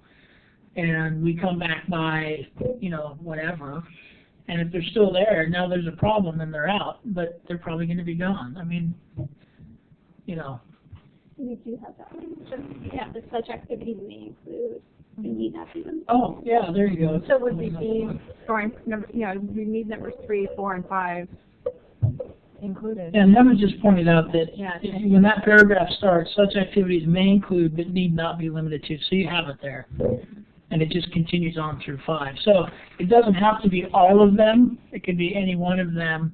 That would be indicative to us that you are getting ready to camp. You're sleeping. Well, if you're sleeping, then that's a giveaway. You're making preparations to sleep. Blah blah blah. You go through that. Any one of those could potentially be an indicator. And I like the idea of having flexibility of enforcement, because it's really hard, I think, to draft an ordinance that's going to cover every possible scenario and mandate to you exactly how to enforce it, whereas I think what we're getting to here really gives your department a lot of flexibility in how you enforce this. So what I would recommend, if that's what we're looking at doing, so when you look at the second page, under the variance section there, we have that emergency. It basically says provided an emergency situation exists. So maybe we can take out emergency. It's the police chief or the city manager may permit a person to camp in areas open to the public provided a situation exists necessitating the need to camp, and then having these, instead of having it be an emergency situation, so then I think that maybe covers at least up to the police chief's discretion and his designee. I might put the end of it, or designee, I might put that up there too. In my notes I had, chief of police, city manager as designee, but I didn't see that change. I think we discussed and decided that was going to be the case, because that takes that out of the hands of the police officer, the way it's written now. So we didn't have to wake you up. Would you like to know how you did? No, let's word it. Make the decision. Yes, please. Yeah. I mean, I think this is one of those cases where the spirit of this ordinance is clear, right? Writing the exact language is harder, but I mean, everyone knows the intent. Yeah, you guys can handle that. Thank you. And the point you made is exactly right. All enforcement includes a discretion. I mean, given the situation, the circumstances, And our officers, if I brag for a second, make tremendous decisions all the time. And on the rare occasion that they do something that we look at and go, well, that was kind of a bonehead decision, they get coached on it, and hopefully it doesn't happen again. But yeah, it's going to be based on the circumstances, and you're exactly right. We need to be able to have that discretion. So. Mayor Tuck, my time is limited, and unfortunately I need to go very soon. I just wanted to ask if maybe we'll be taking a break, so maybe I can present this information I had, and then we can take a break. If you, For the chief, or I don't know if you're going to continue past the break, or but I need to. Do we have any more questions specifically for the chief? Anyone? Anyone? I would like to say it's great having you come and give some of the information you have. It's been fantastic. Thank you. I would second that. Thank you so much, Chief. You're welcome. Thanks for having me. Thank you very much. With that said, let us take maybe a 10-minute break. I need to leave right away, though, unfortunately. So, do you mind if I just hand this out? No, this is just it's crime in Walmart. Did Walmart you say this to Sylvia for? Which I'm going to right now. Okay. I have one for each of you, and then one for her. I wanted to ask too, just to be sure that yes, have you had a chance to read all of the letters to the city that the people have written? I have not. Okay, because I feel like some of the work that we've been doing here, I just want to go over and read. One thing that people were asking us, we have 1,800 of these. People said, I ask that you consider ordinances within your power to protect the workers of our community and our small businesses. All workers in Sherwood deserve benefits such as health care, fair wages, and protected sick leave. Our local businesses should not have to compete with the mega corporations that offers less. So I feel like we have not answered their concerns, this committee. We haven't done our best job, and I feel, in a way, that because the committee was selected by the city council, and there are 3 at least, or I don't know, Larry, do you live in Sherwood? For the record, I do live in Sherwood. Thank you very much. 7 years. Oh, good. So I just feel like some of us have not kept that in mind. But for the record, I do want to support both of the new ordinances that are being proposed. And if you change the hours slightly, either way, it doesn't matter to me. I'll still support them. Thank you. Thank you, Naomi. With that, let's go ahead and take about a 10-minute break. We'll reconvene here at 8:20. Chief, thank you very much. Thank you. I don't believe so. All right, it is now 8:20, and I'm going to call the meeting back to order. Well, we are not, we have, well, for the sake of moving forward with what I feel like we're getting really close to is the camping ordinance. So if the committee agrees, what I'd like to do is talk a little bit about the camping ordinance, and just so we'll switch up the agenda if that's all right with everyone. Is everyone okay with that? Yes. Yeah? Yes. Okay, Larry. Okay. So Chief Groth was able to provide us a lot of great information on this, and as I took notes under item B, under definitions, or actually let's start with A, we simply struck the word private in the first line and left area open to the public means all or outdoor areas on property. And then under item B, Can we stay on A just for a second? Sure. So, a couple of things as we start getting into A is there is in the trespass definition that Sylvia just handed out, there's a definition of open to the public, which is different than this definition of area open to the public. So I feel like we should maybe try to make these the same or similar. I'm also concerned about if we, because originally when we were writing this, the intent was specifically to focus on private property, but if we now are expanding that to include public property, I think there's already some camping-related ordinances in our code about public property. I'm not sure about. That's why I originally brought it up. I was trying to think in my mind what you already have in your code that might already address that. But we can look into it. I wanted to just what I was hoping to do was just kind of go back and make sure that just by taking private out of there, that we're not creating some issues. And maybe perhaps come back and see if that's the right way to say it, or maybe saying private and public property. Just making sure that this still works in the scheme of all of your code. Is there a way to look at clarifying the language then between the trespass definition and this definition? We have Air that open to the language public. here. Yeah. So, I mean, basically each of these we could try to make them more similar, but they do have language saying that in this chapter, this is how it's defined in this chapter, and this is how it's defined in the trespass chapter. So it is clarified that you can have different definitions, and statutes do that quite frequently where they have different definitions. Okay. I'd just like to understand then, if we do expand this to include public areas, what impacts that has on other existing areas of code, and I'm really concerned about time, because if we get that back on Thursday, that's our last meeting, and I don't know that we're going to have enough time to... Do you want me to read the trespass? No, I meant the other public camping code that may or may not exist. I thought it did, but I don't know for sure. Yeah, and we were just actually talking about that. You will have a chance on Thursday, and that's something that the trainers will be looking at is, are there any overlaps in codes and any last-minute things you need to clean up? They'll present that to you before Thursday so that when you guys do actually get to a vote, which you'll probably do on Thursday to make recommendations, that those questions will be answered in one way or another. And you can always amend the language at that meeting, at that point. You can basically take this and say, I want to amend it to say why, based on whatever. I don't think the language in the trespass chapter is going to get it exactly what you want, so I think you probably are going to have to keep them different, but we'll just... I want to make sure it didn't create a conflict, so that's fine. No, but we did talk about that. We will take a look at that to make sure striking that word private doesn't conflict with other areas in the code. Great. Any other comments on Section A? I do have one question that was brought up to me is, how would this affect the motorhome that is parking on a street?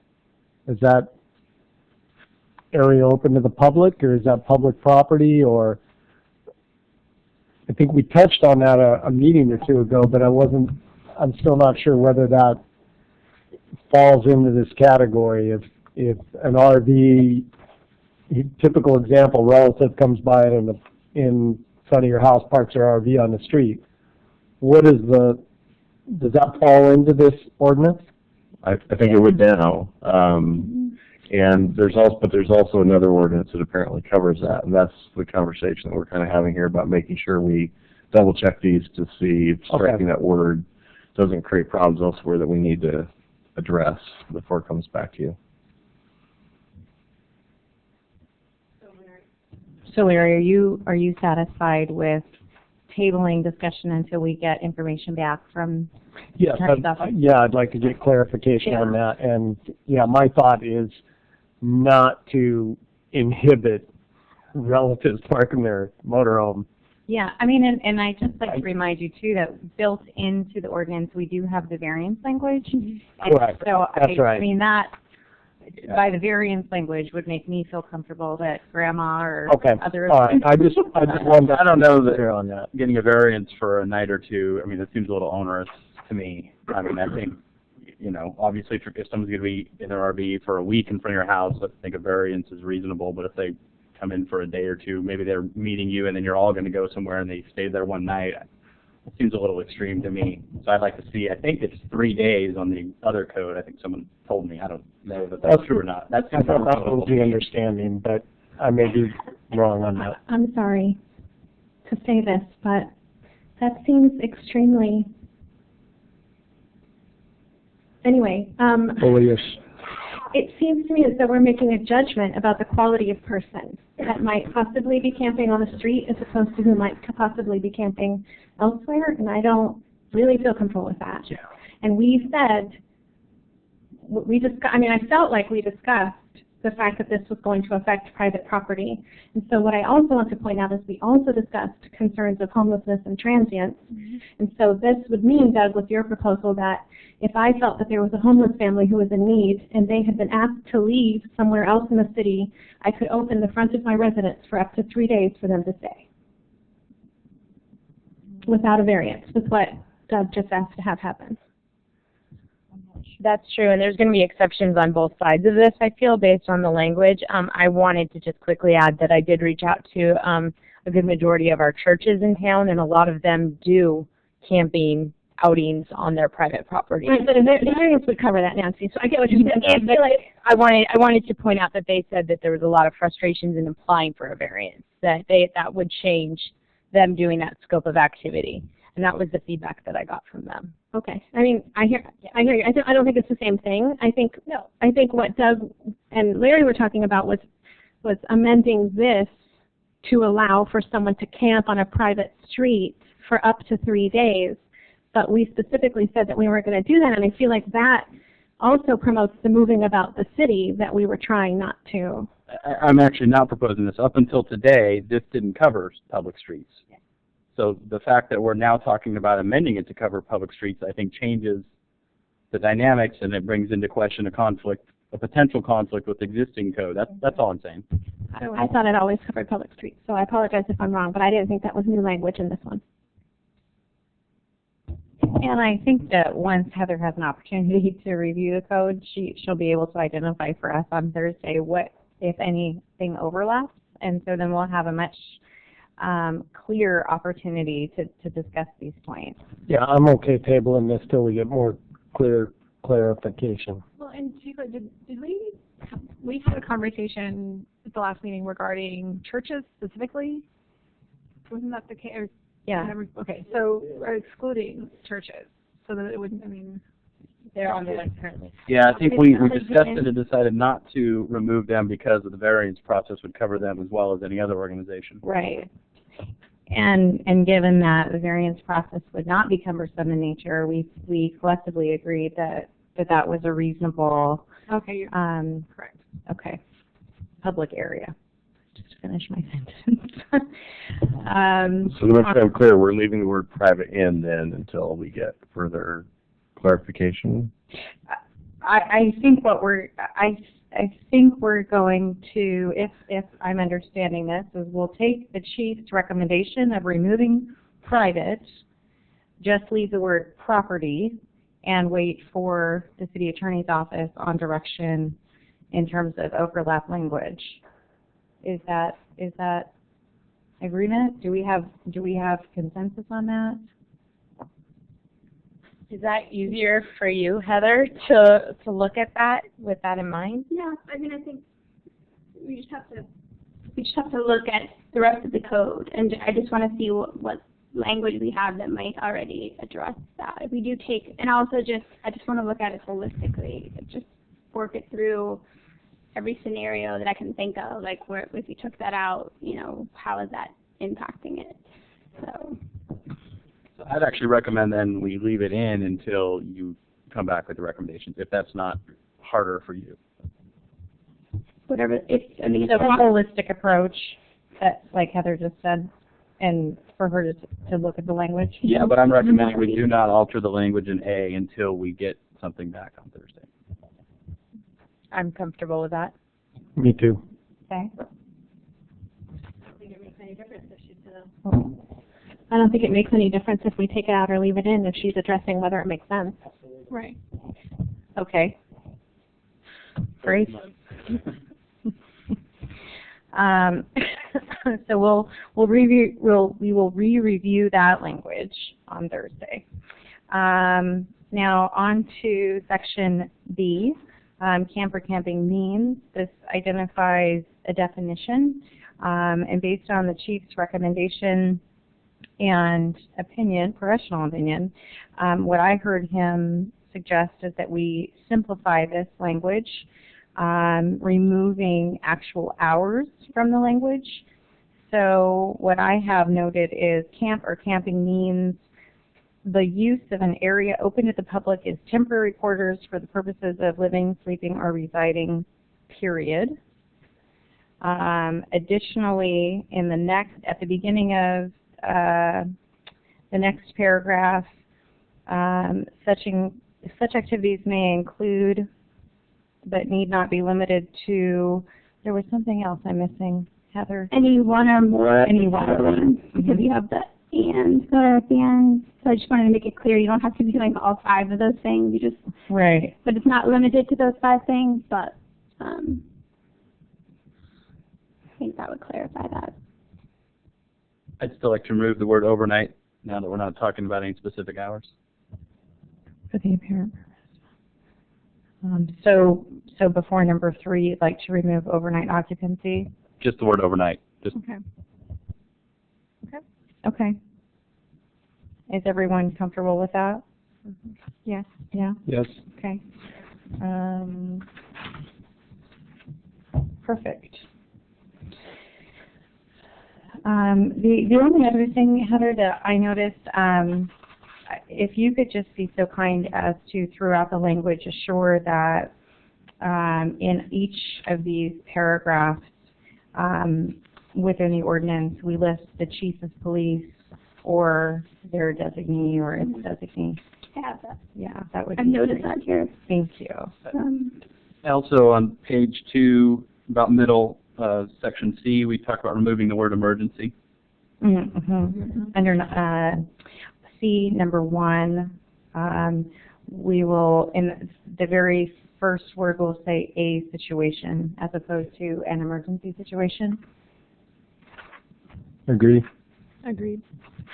Rachel, you're okay? Okay.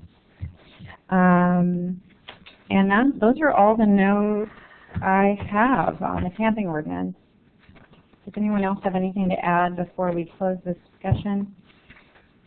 Okay. We're all okay with the $100 for each day? Okay. Yeah. I want to point out that we're okay with $100. Okay, I'm sorry. I don't want to speak for all of us. I felt like I was okay with $100 because at that point we were still talking about residential streets. So I want to make sure that we revisit, residential streets. So I want to make sure that we revisit that when we get back, whether that's an overlap of ordinance. Because I think $1,000 or, there's a difference between $100 and $1,000. And if we're talking about, someone who's just living somewhere and decides, to let grandma park, I think $100 a day is a lot of money. Mm-hmm. I I would agree with you on that. So I would just ask that we revisit that fee when we Reserve decide the right to this. revisit this Yeah. at a later time. We'd also had some discussion previously regarding commercial areas versus the entire city. So, we want to talk about that one last time. Doesn't that go back to point A, which we decided to talk about on Thursday? Yeah, I think it does. So perhaps we'll just table all the further discussion until we have the third draft of the ordinance with the changes that we've just discussed. And then on Thursday, it'll be our intention to look at final language and potentially make a vote on how to best present this to council for review. Okay? Great. So one last thing before we move on, the question of the elks. It's okay. Trust it's okay. Under regulations of camping, you notice that there were some changes to that language there. We did go back and take a look. The Elks was issued a conditional use permit back in 1966 from the county, which apparently is still valid. So they don't believe there's any issues with that property the way this checklist was changed here. So. Yeah, and I'm really happy with just the language that indicates a lawfully existing area designated for camping. Good. Thanks for pointing that out. Thank you. Yeah. Okay, so let's move on to the second draft language regarding business hours. Point of order.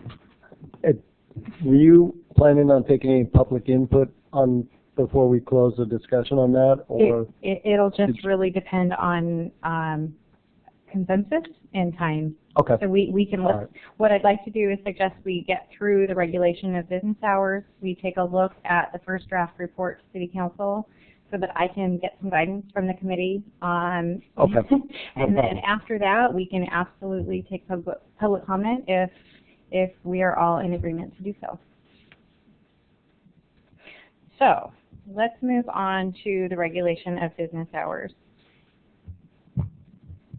Who would like to begin? Any notes or comments on the second draft language? Sure. I don't know if you want me to just go through all my notes, or if we want to go through it a section at a time, or how do you want to approach it? Well, just maybe go ahead and start maybe per section. Okay. So I'll start with in section A, number 2, subsection little a. I'd permit the cities. I'd like to remove the word limited. I think A, it doesn't add anything. B, it's a subjective term, and C, over the life of this ordinance, it may, the factual ability or the factual case of whether it's limited or not may change. So I'd suggest we remove that word. Plus, it maybe kind of advertises the fact that we don't have enough police, which I don't know is the best thing. Before we go on to that, Heather, do you see any issue? Okay. I think it should be fine. Okay.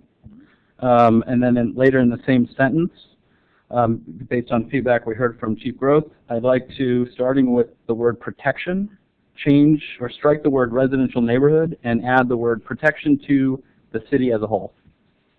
That was my same comment. I don't feel like the chief said this. I don't feel like this is a true statement. So maybe we can discuss it further, but I was hoping we could just talk about protection of the city as a whole, as opposed to delineating between residents and business.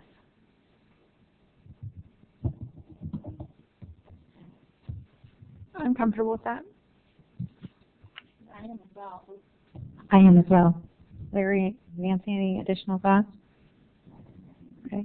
I'm comfortable with the new wording. I got the impression from Chief Growth that he specifically stated that, you know, 6,000 residents, he wants to protect them, but he doesn't want to forget about the businesses that may be closed. And so, yeah, city as a whole sounds great to me. Heather, are you comfortable with? Yeah, okay. To the city as a whole, is that the language that you all, or to the entire city? Perhaps just to the city of Sherwood. If Yes. Okay.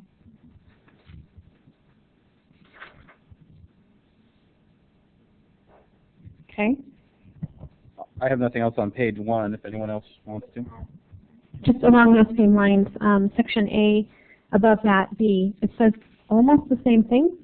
Decrease the incidence of arrest, criminal activity, or nuisance complaints associated with retail sales and personal services during the late night, early morning hours, which the city believes is individually and collectively an adverse impact.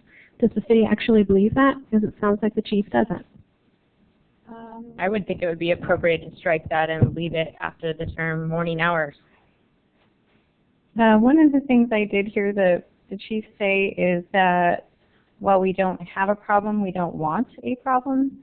So I would be comfortable adjusting the language, perhaps, but perhaps not completely striking it. You could just put a period after hours. Or what about after personal service businesses? Well, I think we're specifically talking about late night, early morning hours, so I do think we need to leave that part in at least. Wow, okay. What about if we did something, so after hours, what if it said something like, which may have an adverse impact on blah, blah, blah? I feel like if the chief wasn't willing to speculate, I'm not comfortable speculating. That's how I feel about it. If we insist on putting early morning hours, I understand that we're trying to make an argument for this ordinance, but at the same time, he did not. I feel like we asked him a lot of different ways to talk to us about whether he's specifically concerned about late night, and as much as we may have wanted him to say something different, he didn't. Well, he did, and in my opinion. He did say that with growth, resources would also need to grow. And so I feel like, again, I think adjusting the language I would be comfortable with, but completely striking it, I would not be completely comfortable. I don't remember his conversation about growth being related specifically to late night, early morning hours. Would be my comment. Or specific to business. It was growth of the community as a whole.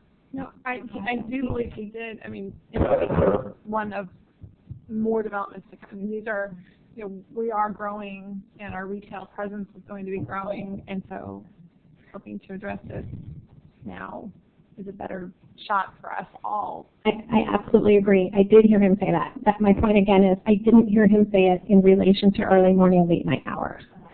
That's Yeah, at least the part I didn't remember understand. I agree with you, Beth. He did talk about being proactive. He did talk about growth, and regardless of who's there and how late they're open, is what I heard. I think that's what I heard is that if the stores are closed, you can't have that. Yeah. So I would, for the sake of moving this on, I don't know if this is a motionable thing, but I would move that we end that with the word hours, period. We don't need a motion, we're just having a conversation. I'm comfortable with that. So, Doug, can you repeat what you just said?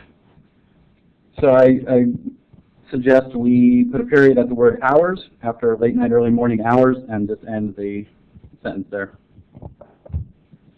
Heather, is that okay?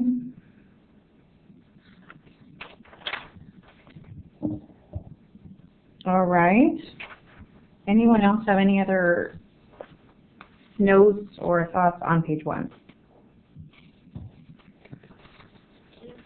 All right, we struck limited resources above in A, but we did not strike it in B, and it exists there also, in which there are limited police resources available. It sounds like the same amount of resources available at night as they are during the day. Agree to strike.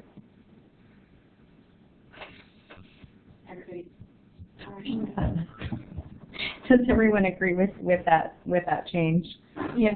Great. Yes. Okay. Heather, you got that one? Thanks.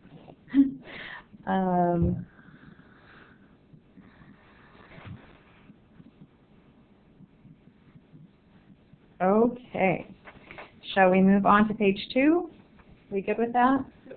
Rereading that sentence now that we removed it, it doesn't entirely make sense. Protect the health, safety, and welfare of employees of retail sales and personal services businesses during times in which there are police resources available. Right. Yeah, it doesn't. Yeah, I would say from Jeff's comments that there are limited resources available late at night. They usually only have 2 officers on, and so I think that's a different statement than the other one from my perspective, what I've heard him say tonight, but more importantly, what I've heard him say over the last 2 years. I agree. So I think in that situation it might be better to leave the word in because it doesn't make sense. The sentence doesn't make sense. And it sounds from his schedule and his description of scheduling that would be an ongoing, even with, if you pay, the concentration of officers is going to be greater during the day and the early evening. Right. And what he didn't talk about is situations that come up where, we have an officer who has someone that they need to take to an intoxication facility that's all the way across, Portland or something. So then then we're relying on officers from other cities to cover and other things. So it does get limited at night, and there can be issues where I think that's appropriate. May I ask that we say where there may be limited resources available? That's what I was thinking. Is that fair? Yeah, that's fair. So, I'm sorry, guys. In which there may be limited. Police resources available. On C, I feel like this is also a pretty strong statement. Other unlawful acts that occur when retail sales and personal service businesses are permitted to remain open during the late night, early morning hours. I don't think we've established that. I don't even think the chief established that.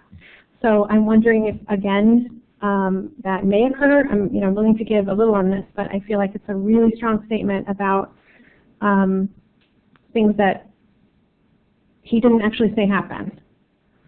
So can we say may occur when they're open? It may occur. Okay. Agreed. I like may occur, and I also like ending the sentence after late night, early morning hours. I think the last bit is just extraneous. Yeah. Yeah, I believe that came from the Camden, or the code that we took this from originally, so. Yeah, I would agree with adding the word may before occur and putting a period after early morning hours. I would as well. Great.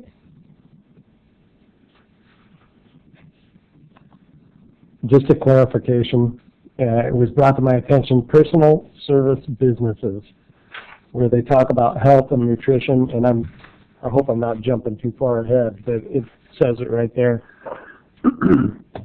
Let me give an example.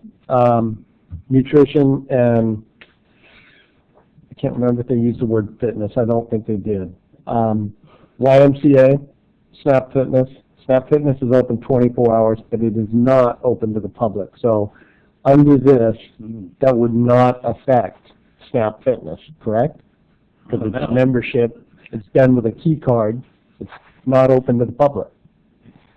I don't know, that's pretty great. And how would you see the implication from a legal perspective? Basically whether it would affect, Did I mention YMCA Snap is specifically. open 24 hours? YMCA is 24-hour not. fitness center. Or private membership fees. Yeah, are those retail services though?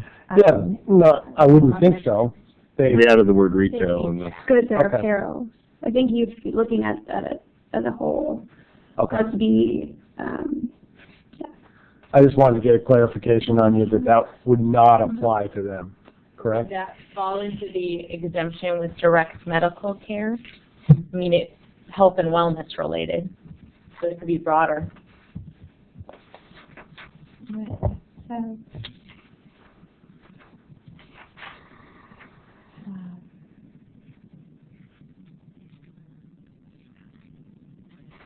Well, again, in this instance, under personal services, we've got language that says including but not limited to. I mean, do we feel like the language in this case is right here? I mean, that could be our nutrition weight loss center, so that's probably the closest thing we've got listed. Nutrition, that was the word that they used, nutrition, weight loss. Yeah, so does fitness go into that? Yeah, I'm It's a part, but it's pretty technical, and I just thought I'd bring this up because it's... well, yeah, it's there, but then I have a lot of issues on this page. I think we got a lot of work to do on this Okay. page, personally. well, maybe we'll just kind of address it as we get Okay. closer, more into We're it. on page 2. Let's get... So I actually was going to say movie theaters. I thought our discussion previously was not including them in the ban. I thought that as well. I think movies, if they start at 10:15, you get a 2.5, 3 hour movie, people are getting out past 1 fairly regularly. I think a variant situation would be ridiculous there.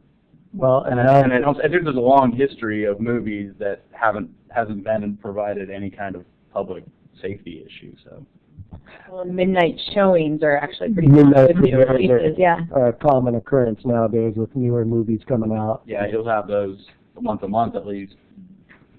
Yeah, especially during the summer. So if I'm not mistaken, Chad specifically included that in his email when he addressed it to us, said that he was unsure if we considered movie theaters. And I couldn't remember, I looked back in my notes and I just have a question mark here, movie theaters. So I couldn't remember either, but it is addressed on the third page for temporary late night business permits. And I feel like it does your argument about there not being a reason to be concerned about late night movies. Sort of, I mean, there's not a reason to be concerned about a lot of things that happen late night that we're discussing. So, Yeah. or precedents for.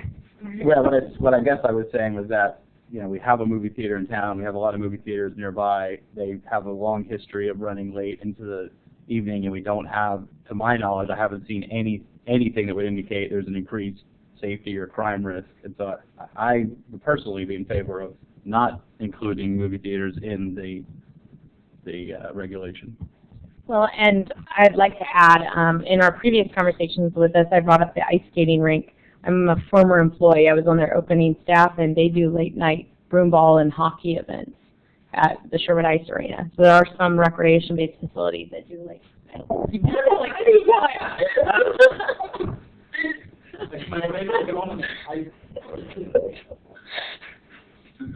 I'm sorry, Nancy. I'm getting really quiet. That doesn't usually happen. I was just wondering if maybe there's a carve out for entertainment, or if they, I don't know. I mean, because movie theater, ice skating, it seems like, I don't know. Well, one of the things we discussed under temporary late night business permits were these very concepts. And if I recall correctly, the issue surrounding this, one of the issues surrounding this conversation was public safety. and the notion of potentially requesting that businesses outline public safety plans and work with local authorities should there be anticipated large crowds and congregating groups of people. Am I mistaken? I mean, I remember having the conversation. Yeah, I remember that conversation, and I think you're correct. I think there is, I can't put my finger on it right now, but I'll bet there's some term in there about public safety plan. Yeah, and I thought that was more about like the like the holiday midnight madness kind of opening things. That's what I thought as well. It was more to like a retail establishment having. Yeah, we discussed that, but the entire section on variances hadn't, or for permits hadn't been in place yet, so that was a conversation that you may have wanted to include in section F, which I didn't see was added in there as far as. So I have a crazy idea. It is actually. I number 3. Number 3.A. Yeah. So I have a crazy idea. So what if we just, in part C here, we just remove the personal services businesses, and we're only talking retail sales. And I think the other types of businesses that are included in personal services, the likelihood that any of those places are going to choose to be open between these hours is almost non-existent. So I mean, we may be trying to address a problem that doesn't really exist. So maybe that's a way around, making a long conversation much shorter and trying to, narrow down the personal services category to cover health clubs and movie theaters and all the stuff, is we just throw that out and we focus on the retail sales. I think that the term personal services can mean a lot of things to a lot of different people. And we did have that discussion. So I think that I'm not sure that I'd be comfortable completely removing it. I think initially some of our discussion of personal services was potentially, boutiques, and you're looking at 82nd Avenue in Portland, I recall. Haircuts, tanning salons. No, I don't think you're looking at haircuts and tanning salons. So. I also feel like we are getting really, really close to making moral and ethical decisions about businesses coming into the city of Sherwood, and I'm not comfortable with that at all.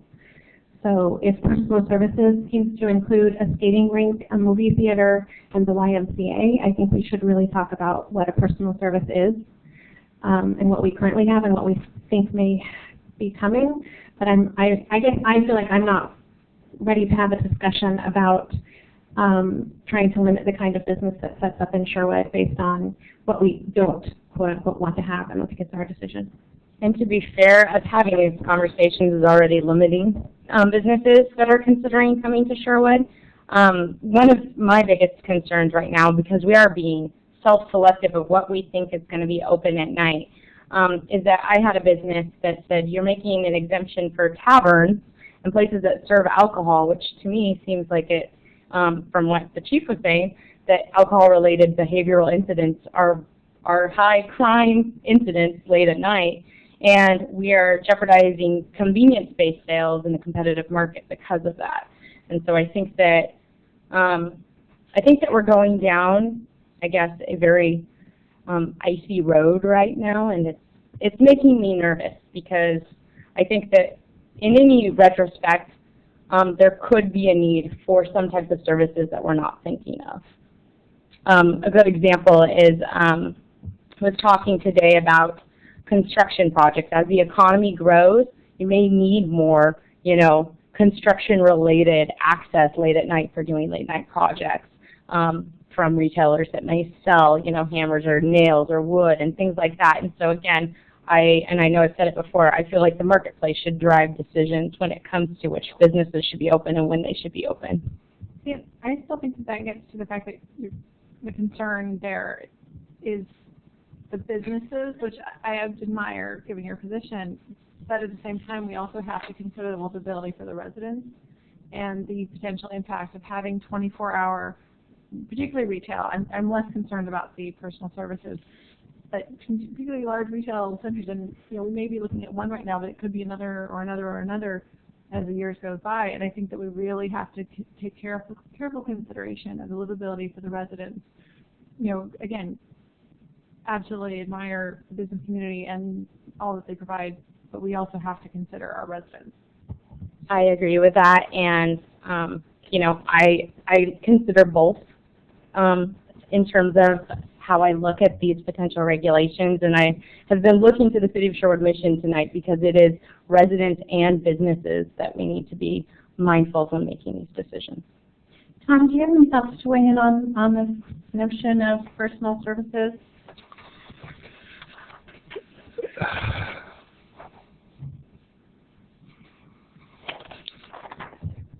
It seems to be a slippery slope, and I think you guys are onto a lot of things here.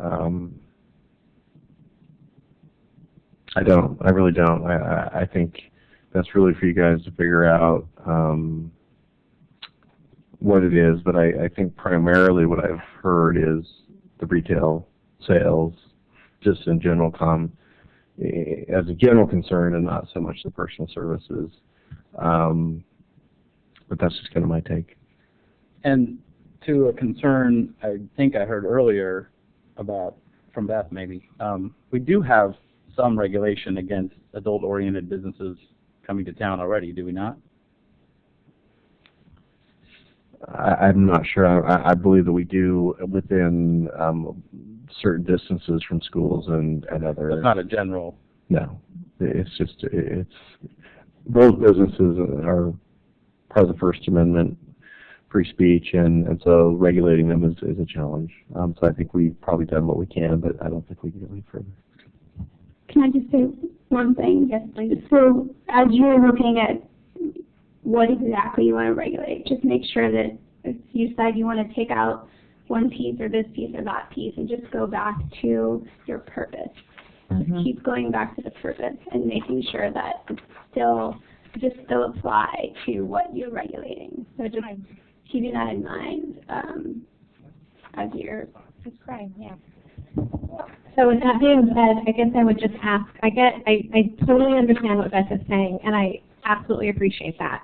I just feel like a 24-hour laundromat, you know, could be excluded, you know, not included in this. I really feel like if we can at all discuss removing personal services from this, because the emails we got a lot of emails forwarded from Sylvia today.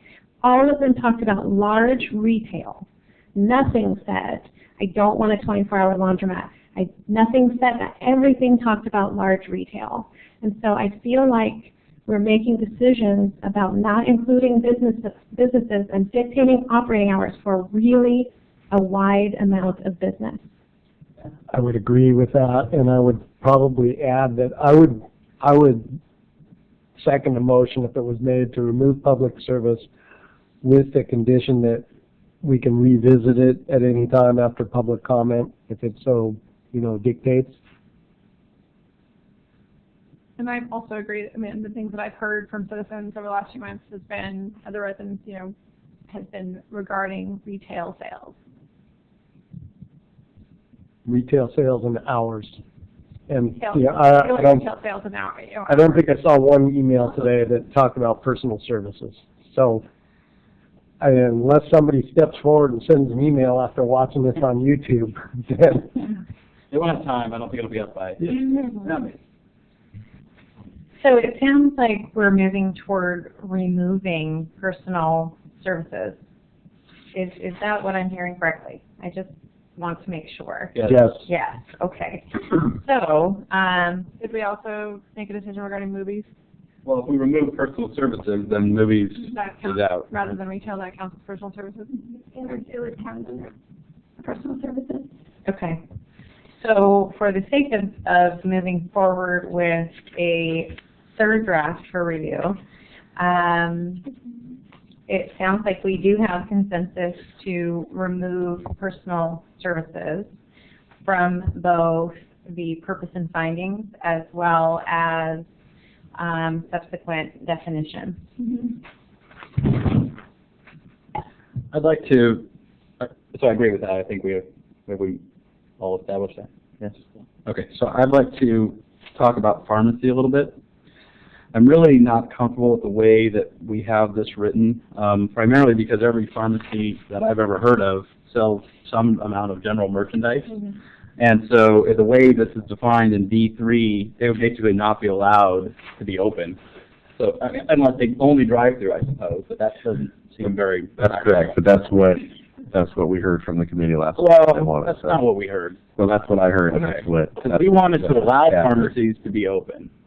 Yeah, it was clear to me and to Chad both that it was only pharmacy and over-the-counter drugs. There was not to be any other sales within the store. Right, but then you practically, by practical nature, you're closing the pharmacy because no pharmacy can be opened and have people come up to the counter with other general merchandise items and say, we can't sell that to you right now. I think it would be like for drive-through pharmacies. But what if, I mean, there's a lot of pharmacies that don't have drive-throughs. So I was thinking, what if we moved the definition of a pharmacy up into Section B and define it similar to we did with the gas station with the attached merchandise, right? Where we say a pharmacy, a certain percentage of your business has to be, you know, over the counter and prescription sales, and then you fit in the definition of a pharmacy versus, you know, a big box that has a pharmacy as a side business wouldn't qualify under that. Does that make sense? I would agree with that, making it similar to the restaurant. You know, we can talk about the qualification, 80%. Yeah, exactly. Mm-hmm. I would agree with that. I think, I mean, if you think of Walgreens may have a drive-through. They do. So, I mean, they do. I mean, It's not open 24 hours, but if they they decided to decided open it to. for 24 hours, they wouldn't meet that threshold potentially for the percentage of their sales. For the entire Right. store, is that what Whereas, you're saying? right. So whereas if we kept it the way it is, that they would, I mean, if they opened the drive-through just for 20, you know, if they did that 24 hours, then it would not, you know, in my all that they may not sell other items during that time period. I'm sorry to propose this at such a late date, but I think, if I'm not mistaken, we looked at the Beaverton rules for hours of operation, and their Walgreens is open 24 hours, their drive-through. Is there any way that you have time, or one of us could maybe look and see how they define that as being something that can be open 24 hours? I feel like that it's already been... Well, Beaverton allows conditional use permits and temporary use permits for certain businesses, so it's possible they have a conditional use permit that allows that activity, would be my guess. So is there a way that we could address that here? Because I get what everyone's saying. I mean, we're talking about the limiting of sales, and maybe Walgreens wouldn't fall under it, and then now we've just had really serious unintended consequences. So can I ask a question of the committee, because I'm maybe a little unclear on what our intention is. Is our intention to only allow drive-through pharmacy in that, between those hours that we're going to decide, or to allow any, you know, pharmacy that's clearly mainly a pharmacy? Speaking as the one committee member, maybe, possibly, who doesn't drive, I propose that we do not only allow drive-through. And that's my thought too, which is why I'm concerned about the language the way it's written. It would basically not allow a non-drive-through pharmacy to operate. Practically, right? Because they couldn't have the register open and say, oh, sorry, I can't sell you half of those items you brought up. I mean, that's just silly. So would you feel more comfortable with a pharmacy primarily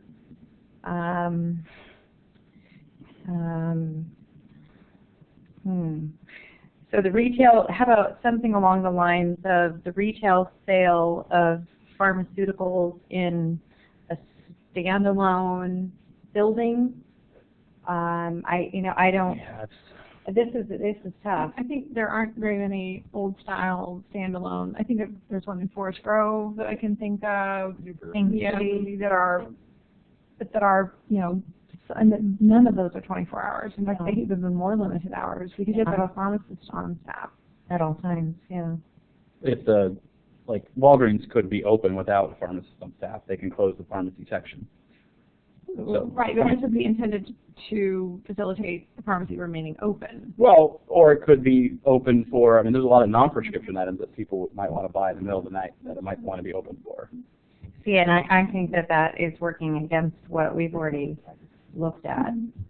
Well, and when we had talked about this, we had talked about if you need diapers late at night, you're not going to find them at your 7-Eleven. That was the conversation with the pharmacies. But I have bought diapers at 7-Eleven. Not to the specific circumstance, but to the scope of needs that a pharmacy has in their additional retail that can offer. So I might suggest that I really don't want to go down the area of what people can and shouldn't be able to buy at what time. Yeah. What we're talking about is health and well-being. I feel like, if I may, just try to focus us a little bit more, because I don't want to get into, again, defining when someone should or be, buy something or where they can get it. So if that being said, if we're talking about health and well-being, we're talking about pharmacies, so it sounds like what we're asking Heather to do is help us define what a pharmacy is. Am I right? Is there some way that we can define clearly what a pharmacy is, just like we have what a restaurant is? Maybe it has the name pharmacy in its name. Walgreens is the drugstore.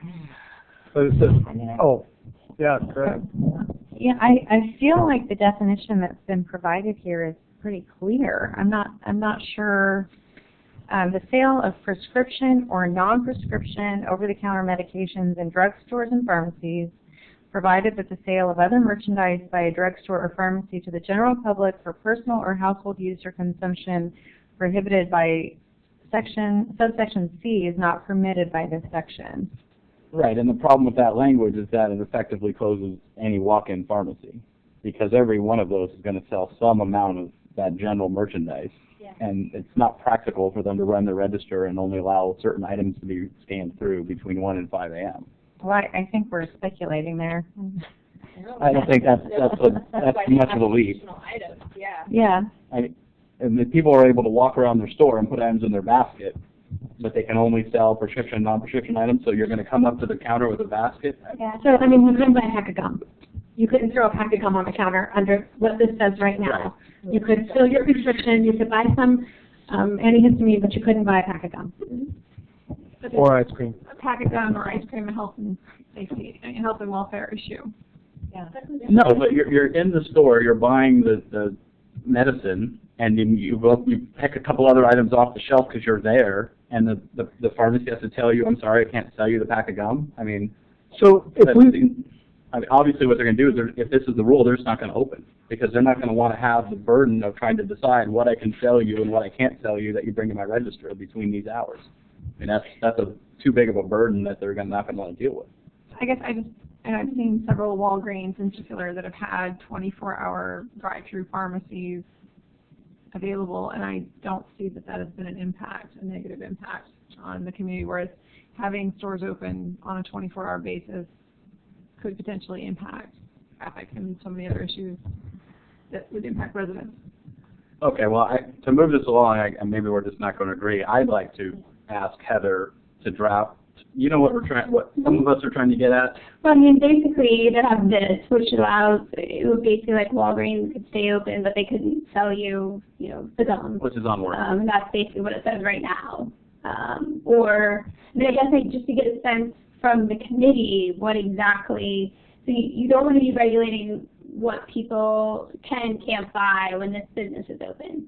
So, but you do want to allow a pharmacy to be open. So I feel like you're either going to you allow Walgreens and they're going to be able to sell other things to people, I think that's or some of you're us just are going to saying. say you allow drive-through or standalone pharmacies, and you allow them to be open. So I guess I just want to get a sense from the committee, like what. I think what some of us are saying is that second thing you just described, that we want to allow a place like Walgreens or another pharmacy that maybe doesn't have a drive-through to be open throughout the exemption period and be able to sell whatever's in their store, but we need to define it in such a way similar to restaurants in that it doesn't allow for a huge mega store to be open just because they have a small pharmacy, right? Well, I guess I'll go back to what Chad has said in the past, is you need to make a connection then as to why one is okay and one is not, based on the purpose that you guys set out.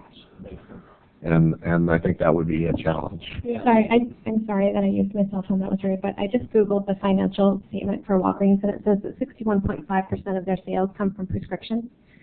So maybe we could go somewhere towards the language of a percentage of sales, like Kind of like the gap filling in the At the restaurant. beginning. If it would be over, 45 or 50%, and maybe we can take a minute to look at what that actually means, if that is, but I think it might be that simple. I think that, an over 100,000 square foot store is not making its money from prescription sales. And I think that what we're intending here is to allow places that do cater to that. May I suggest a definition that, and I'm speaking off the top of my head, which is very dangerous, of a definition that would say, and fill in the numbers you want, 50% of, or a pharmacy, 50% of their sales would come from over-the-counter and prescription medications. Could we draft something like that? And then the remainder of their sales are convenience items? Would we agree that Walgreens, when they're... So you're suggesting a threshold in terms of a percentage of pharmaceutical sales? Similar to what we have in the gas station and similar to what we have in the restaurant. Right. So we're defining a pharmacy as a place where 40%, 50% of their sales are prescription and non-prescription medication or something along those lines. And if you did that, though, you're still looking at, so it's still open, though. So Yeah, the Walgreens, you that's could the intent. buy the other, just to make my intent. just so everyone's clear that that's going to be the outcome there. They're going to be able to buy gum with their And ice cream. Without going to the gas station convenience mart, right? And your rationale there is just to overhaul public health, safety, being able to get medicine when they need to get it. And medical supplies, for that matter. Band-Aids, or whatever. Maybe I'll come back with a couple of options. I'll do some research to see if there's some other more creative ways that we can define a pharmacy. Yeah, I feel like, this is tough. I mean, we can see how in these deliberations, identifying and honing in on specific language is difficult. And perhaps before we continue that particular point, I mean, we need to refer back to Section C, where we're removing now the words "and personal services." So all retail sales businesses located within the city may not be open to the public for business between an established set of hours. Today we received a number of emails from residents in Sherwood via Sylvia, who identified pretty clearly to me that there is a big concern permitting 24-hour businesses within Sherwood. I quickly reviewed the emails and marked up a tally sheet and noted 17 residents who indicated that they were not comfortable with businesses being open 24 hours. We've agreed on some level that there is concern with businesses being open 24 hours, though we have had difficulty arriving at a proposed range for a proposed hours to include in an ordinance. There was a little bit of discussion here that we included the hours 5 or 6 a.m. Based on the email, there seems to be more of a residents seem to be leaning toward a 6 a.m. opening versus a 5 a.m. opening, and that's again based on emails that were received today. So what do we think about that? So we're done with the pharmacy conversation? No, I don't think that we are, but I think that the hours discussion directly relates to the pharmacy discussion, because if the community's interest is not leaning toward 24-hour open businesses, then that directly impacts any language related to providing retail sales, even including pharmacies within other retail businesses. So I will say, obviously, ultimately, the public's going to get a vote whether they believe we should be allow 24-hour businesses, retail sales, or limit them based on the hours we set here. I read those 18. They were directed to this committee from a particular Facebook page that has 283 followers. So I don't know that that's, you know, I wouldn't put overly weigh those 18 versus the other testimony we've already heard and the other people out in the community. I still, you know, if I'm voting, I'm still voting 1 a.m. and 5 a.m. And I would still stick with the 1 to 6. Yeah, I mean, I think it's tough to, you know, look at the emails and identify. I mean, I don't know the people that have emailed us. I didn't recognize. I recognized a couple of the names from some of the social feeds. I don't know any of those people. So, I mean, these meetings have been televised. They've been open to the public. They've been noticed publicly. So, I feel like the residents in Sherwood are certainly keeping a close eye on the conversations that we are having here, and have certainly had the opportunity to voice opinions through public comment and via email. We've invited them several times to do that. So I think it is important that we take into account the information that we do have before us. And for whatever that's worth, I mean, again, I mean, based on just the hash marks that I have in review of the emails received, you know, out of about 19 emails received today, 18 of those were anti-business, retail businesses being open 24 hours. Of those, 3 people were okay with 5 a.m. openings, and out of those people that emailed, 9 of them were in favor of a 6 a.m. opening. So, I mean, I think that it's important for us to, again, look at what we've heard from the public and the comments that we received. I'd like to say I really respect the folks who took the time to email today, because we have heard from other perspectives, and I think it's hard to get to these meetings sometimes, and it's really important to have their feedback, and I really appreciated all the comments they made. I really appreciated the feedback too. When it comes to research methodologies, I would prefer to have a broader scope of audience in the community to be looking at those potential hours. While I'm still not in favor of regulating hours of operation, I would prefer the language to say 1 to 5. I would like to know, are you in favor at all of regulating hours of business operation, just so we're clear where your standpoint is? No, and I believe I've said that before. I want to make sure that rather than it's not just about the hours, it's about the concept. It's about the concept, yes. Thanks. Well, I thought we were pretty close on a closing time until I went through all these emails. And, you know, I think last week we were kind of right around 1 o'clock, and we were thinking of maybe 5 or 6 for an opening time.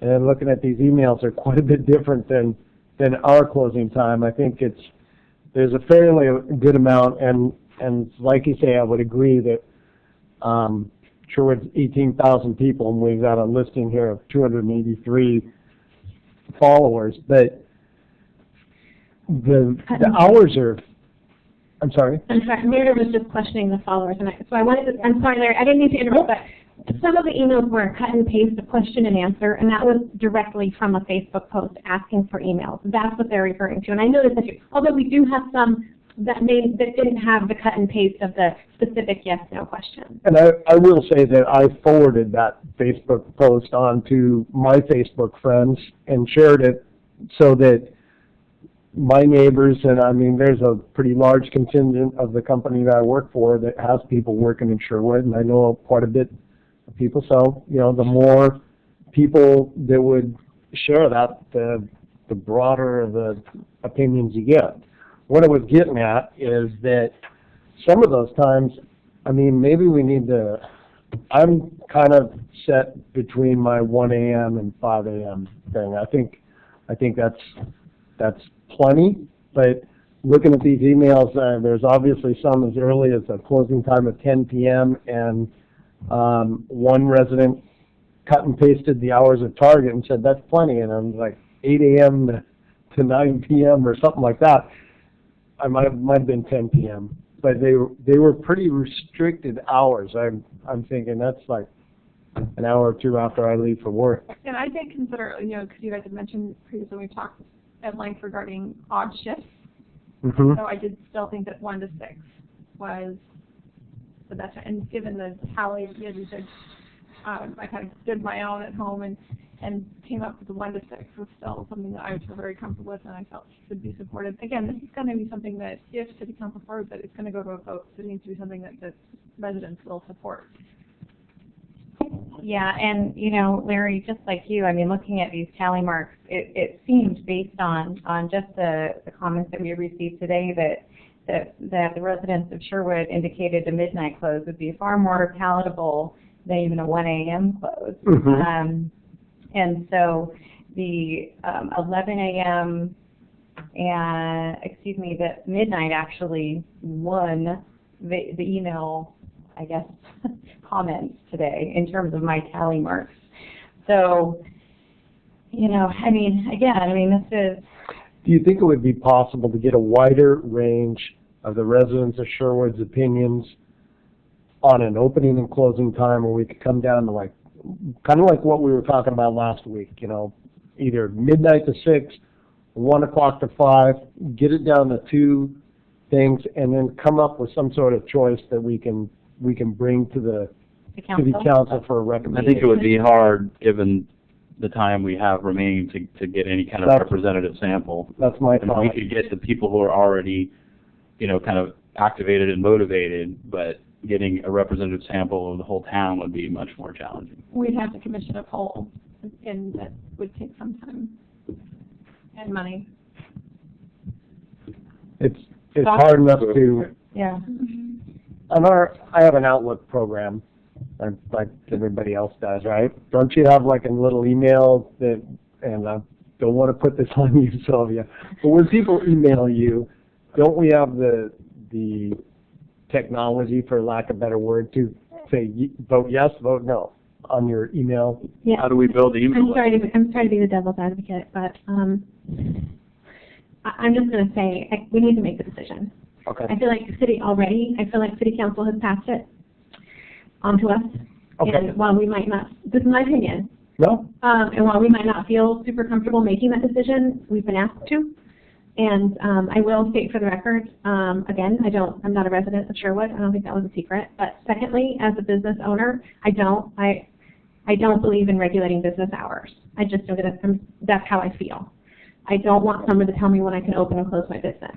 But I will also say that as a resident of a neighborhood and part of a community, I completely understand. So this is very difficult for me.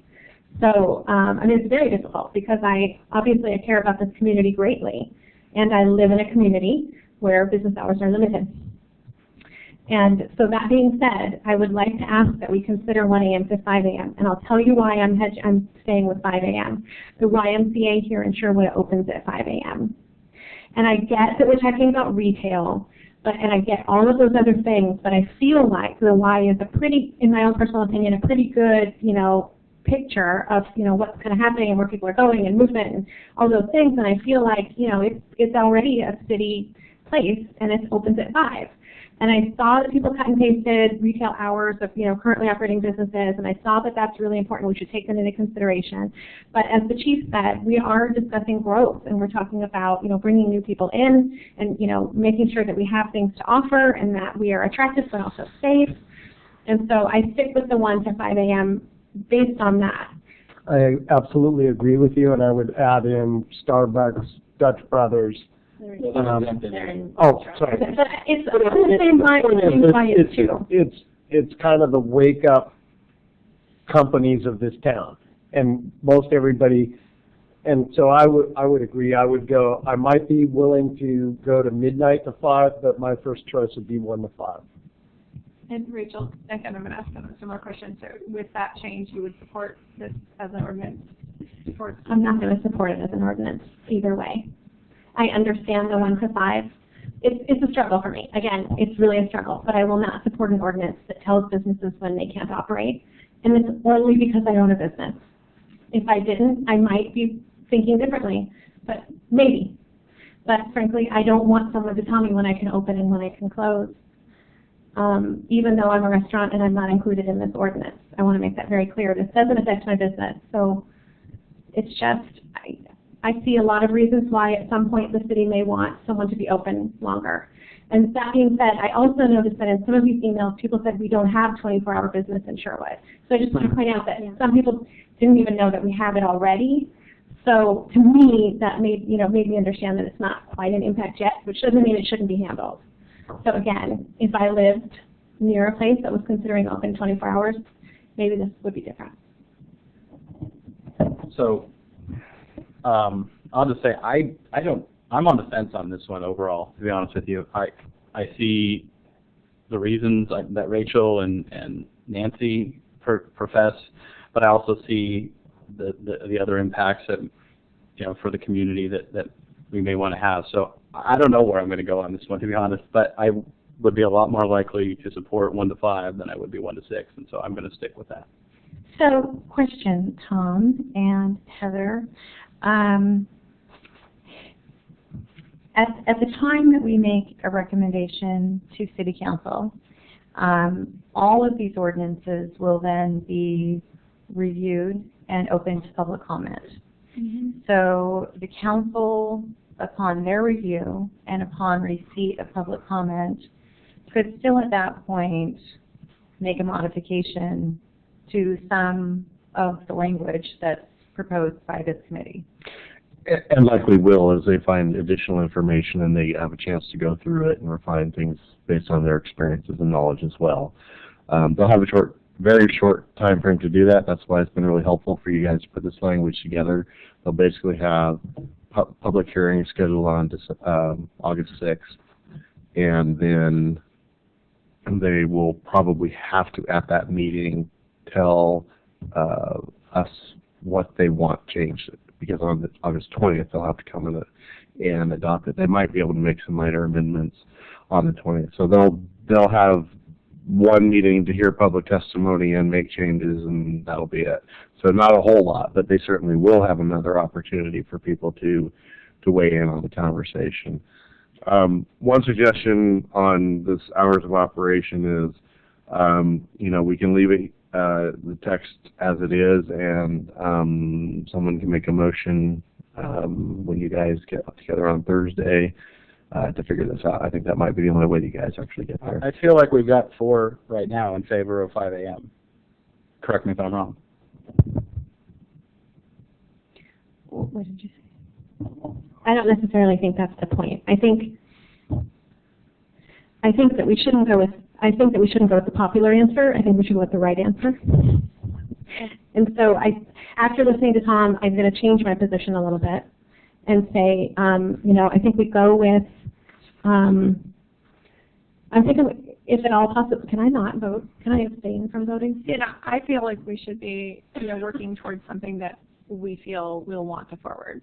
And so I don't want to have you or Nancy voting on this in a way that, I think it's important that as we're kind of negotiating back and forth here, that we're trying to put together the best possible product for the city and working in that meet. So if you feel that 1 to 5 for you, I probably, but I also would hope that we would be reaching a point where we're in consensus to have a good product that will help protect the livability of our city.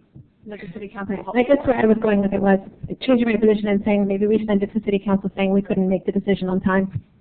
I feel more comfortable with that because I don't think we've made a decision on time, and I don't think we will.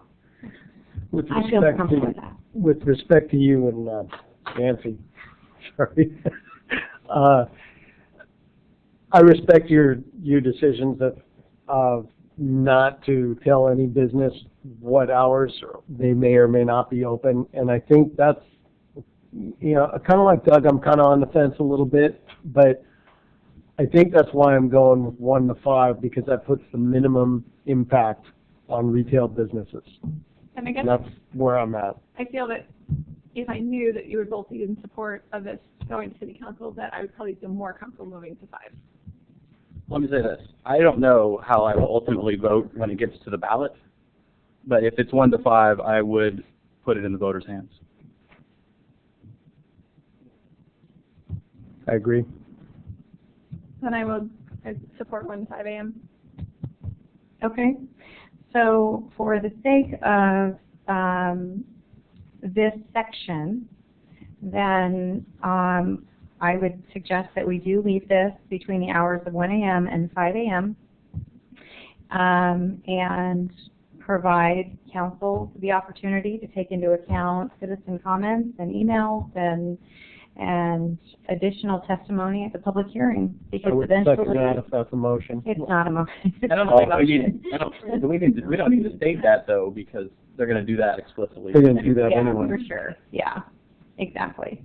So for the sake of this document, as is, we will leave the language between 1 a.m. and 5 a.m. Do we need a vote? No. I have one more thing, and I'm so sorry. But maybe I don't want to say this. Anyway, in getting the idea that we want something that the voters feel comfortable with, is there any reason why we wouldn't say when a business is allowed to operate as opposed to when they're not allowed to operate? I feel like the gray area here in regards to stalking and all of those things hasn't really been addressed. I mean, we talk about when a business located within the city, I know it says may not be open to the public for business. Is there some way that we can say may operate within the city between the hours of, which would be 5 a.m. to 1 a.m.? Yes, I'm sorry, but the way this reads, you're restricting business. I know we're doing that anyway. Yes. But if I were a voter in the city of Sherwood, I would not vote yes on anything that says when a business can't be open. It's To just make a it more suggestion. positive. That's how I feel. And when I read emails from the community, and I saw the ones that suggested, a lot of them said a business should be open from this time to this time. It wasn't necessarily talking about when they should be closed. I know it's small. It's just, I'm a language person. Well, and Heather, is that a legal issue? Because I know that Chad said that you had to use the word prohibit during the language in terms of the hours of operation. Or at least he alluded to that, I should say. So Oh, sorry, go ahead. I would need to look into it a little bit more, just to make sure that if we did reverse the language, so it would basically be open from, I guess, 5 a.m. 5 a.m. 5 a.m. until, in 1 in the morning. So I can look at that and see if there might be any problems, and it might just end up being this language and then like an or with the flip side. It's a good idea, Rachel. Okay. So now moving on back to the pharmacy discussion. I feel like we need a little bit of a resolve before Heather can effectively go back and redraft language. Yes, I will look at doing that. And I also just want to clarify more with you. So you also have situations where you have walk-up businesses too. So you don't want to look at like a drive-through and walk-up business option. You want to look at allowing the 50% or more pharmaceutical sales businesses to stay open 24 hours. That's the kind of language you want to see. Or whatever percentage number. I would agree with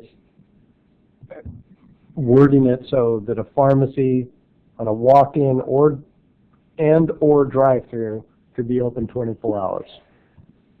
It would be, if we had the broader language, it would be covered, you're basically saying Walgreens, if they meet this standard, they can be open. And so that could be, More than such they and could such be open, their percentage. drive-thru can be open, their walk-up window could be open. So it would cover all of those. But I just want to make sure that that's what the committee is looking at. I would agree with Larry on that. I agree with Larry. Any other thoughts? I had a thought of it related to the restaurant, which is B3. Someone made a comment, and I actually don't know what this would look like in terms of the actual statistics, but that a lot of restaurants, that their Oregon Lotto sales make up a good majority of their profit margin, and so that could be up to that 80%. And I know it's on an annual basis, and that would really be pulling numbers, but I thought it was worth considering. And I likewise have a concern on the 20% of gasoline filling stations. All of our gasoline filling stations have a convenience store associated with them, and it's my understanding they probably pull in more than 20%. So the ancillary of numbers. sales. Yeah, not accurate. so yeah, just based on people I know who are in the industry that I've talked to, they try at the very least to get their sales, especially, if you take a look like Altos, it does car washes, oil changes, all sorts of other things as well on the facility. So I think maybe those are questions we need to do some research on to make sure that we're not eliminating all of our gasoline filling stations by using that type of number. Yeah, maybe like 50% on that and the restaurant one maybe would cover what we're looking for. And in an unrelated one, but I know that we're looking at the time at this point, I had some feedback about emergencies and weather-related concerns as they relate to this ordinance, and I know that we've looked at having, an event or an emergency-related clause to our other language. If there were to be a natural disaster and people need to be able to get generators or, high-end batteries, flashlights, things like that. Do we have a serviceable business within the scope that we're looking at that could accommodate to the needs? We don't currently have anything that addresses natural disasters or weather. Yeah.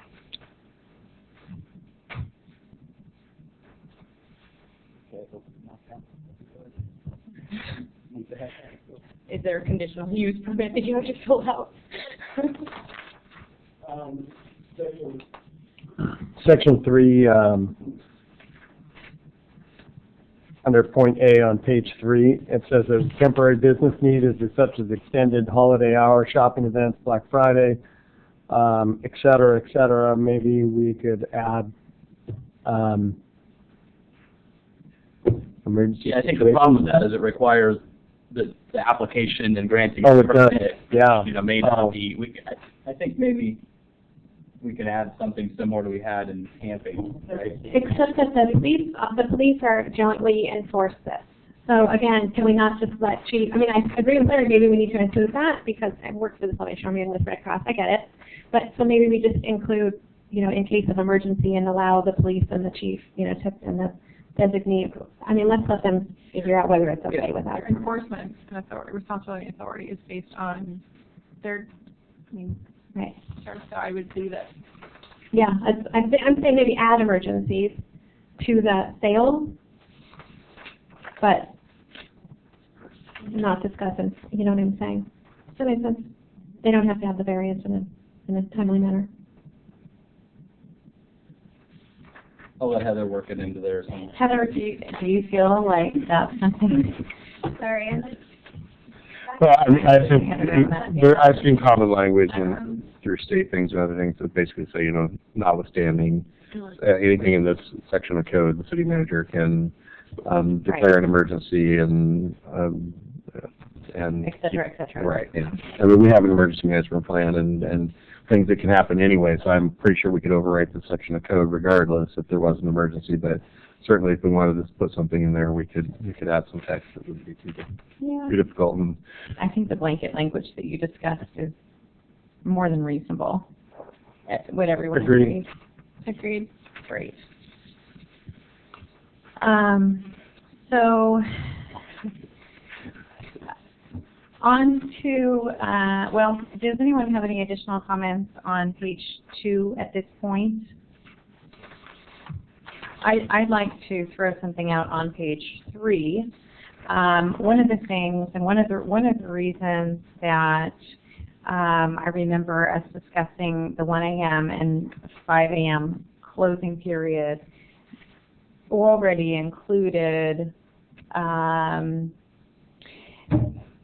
extended holiday hours, shopping events within the times of a retailer opening at 5 a.m. and closing by 1 a.m.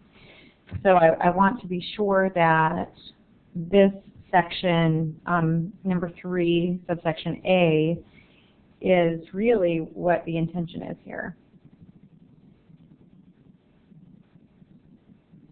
So in other words, are we comfortable with retailers requesting a variance to extend their hours beyond, so essentially being open 24 hours in the event of a extended holiday shopping event? That's the question. Yes. I would say yes as a temporary. Okay, great. I just wanted to make sure we addressed that. Rachel, did you want to add something? At the bottom it says 30 days. Are we comfortable with 30 days? I'm not particularly comfortable with an extension of 30 days. I can't think of a short-term retail issue that would cause for the need for a 30-day variance.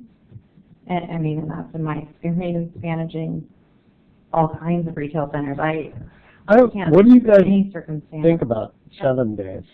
Is that like cutting that too short? I can't think of any kind of retail, don't all the latest phones sell out in a few days anyway? I think of holiday season, Black Friday to New Year's. That's over 30 days. Tom, I had a question. For these late night permits, is there a mandated cost for the conditional use process? I believe they had talked about that in the work session. Yeah, there's costs, there's process, there's a lot of different elements that go into a conditional use permit. It's also in Chapter 16 of the code. You'd have to go in and modify your land use code sections in order to allow conditional use permits or temporary use permits. And I think that, once you get into Chapter 16 and you've got the whole land use process you have to deal with, and it would be a lengthy, expensive, difficult process for people to try to do that, unless you were trying to carve something out where you were doing a lot of conditional use permits for certain type of operators that you could define more discreetly within inside of the different uses that are allowed inside of retail. So, for example, I think the pharmacy one would be a good one actually to consider in that section of code to do something like that, because you can look at your different uses in your office commercial and you can say permitted, not permitted, conditional. So, I'm not trying to argue anything one way or another here, but I'm really concerned about trying to make this connection between what you're trying to accomplish in your purpose and statement, and then setting a threshold on what can be done in certain businesses, because how are you going to say, okay, well, this one is okay and this one isn't? And there's two W's that I can think of that could really start going to battle over that, whereas under your land use code, you might be able to deal with that differently, which is a completely different process. So how does that relate to this temporary late night permit process? It doesn't. Okay. Sorry. Also, after 9:30, Tom specified that he was not going to be 100% after 9:30, and he did not pay me to say that. So that being said, I'm trying to move this along, sort of, but it talks about no permit granted under the section shall exceed 30 days. Do we want to start talking about consecutive? Do we want to talk about the calendar year? Do we want to say 10 days? I get what Nancy's saying about, Thanksgiving to New Year's being, but, again, if we're going to limit it, then we need to do it in a way that makes sense. And I think if we're trying to limit 24 hours, then 30 days is a pretty long time. I would agree with that, and I think typically in a Black Friday situation, a lot of places will have, extended hours for that, Thursday night and maybe even the next couple of nights, but their extended hours wouldn't necessarily, if their normal hours are 8, they might go to 9 or 10 during the holidays, but going past 1 would generally be something that would only happen for a couple of days at most. So I'd be okay with lowering that down to maybe... You can just delete it altogether, because up here, part of the application, you have to give the dates that you want the permit for. And then under 3 is the city manager, their designee, they're basically the ones who get to grant or deny the permit. And then there's some factors they can look at down there under number 5. So I mean, you're requiring them when they come in with their permit to say when they want it. So it would basically be up to the discretion of the city manager. So we could just strike that whole I mean, it would just be number take 7. number 7 out. But that's, But that also would not limit, I mean, that it could be 6 months. I mean, or would, how would we ensure that it was limited in some fashion? It says number 3, subsection A, temporary business need. So I feel like, you know, if they brought that in, the city manager is, or a designee. They'd be able to figure that out. I mean, I'm you're opening yourself up to that, but you are giving the city manager the discretion, and you know, when they in that situation, just a way for you to potentially address the situation where you might have longer term holiday events. But again, I don't think that's probably not going to be an issue with extending the hours. It's probably not going to be 24 hours, you know, day after day. But do we want to say retail sales business may receive a short-term temporary? I know it's kind of redundant, but at the same time, I mean, I want to make sure that we're indicating that it is intended on being short-term.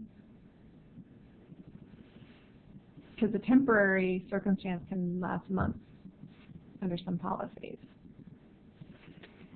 You could look at doing that, or that was just a suggestion, you know, if that's something that you wanted to look at moving. But if you want to have limits, then you can leave it in there and put a lower number down, or you can make it temporary of just a thought for.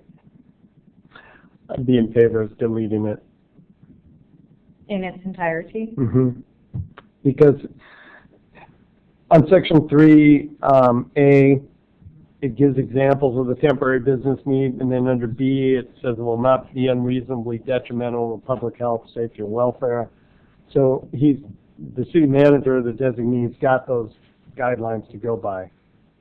And I would hope you'd be okay with that. Any other thoughts? I think we're good. Okay. So do we generally agree to strike number 7? Yes? Okay. And just some language cleanup. Heather, same page, number 5, when granting a permit under this section, line 2, may place conditions or limits on the permit that are necessary, and I think it should say to protect employees.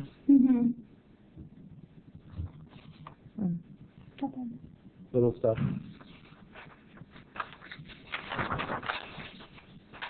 Great. Any other comments in regard to this draft language? Okay. So, Heather, you feel comfortable, or generally comfortable with direction on a 3rd draft for review? Do you feel pretty confident that you'll have information back to us at some point before our meeting on Thursday, so that we can come back into the meeting prepared with very focused questions? But we'll definitely say by the end of the day, Wednesday.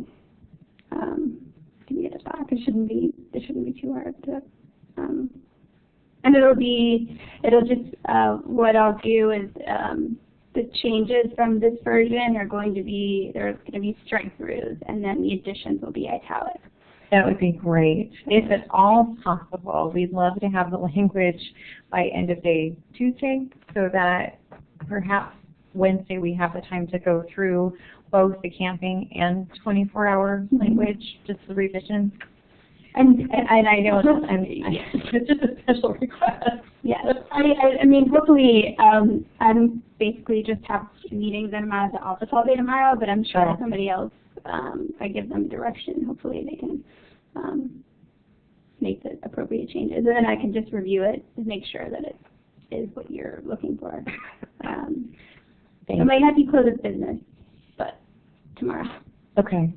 Oh, yeah, you're right. And then I'll mention on Thursday, Chris Crane will be here. Chad is out and Heather's out, so Chris will be here. Chris actually was scheduled to do this entire thing and couldn't make it. So So Heather will probably get him up to speed, and he can handle any amendments you might have. And I think you're down to making some final amendments and voting.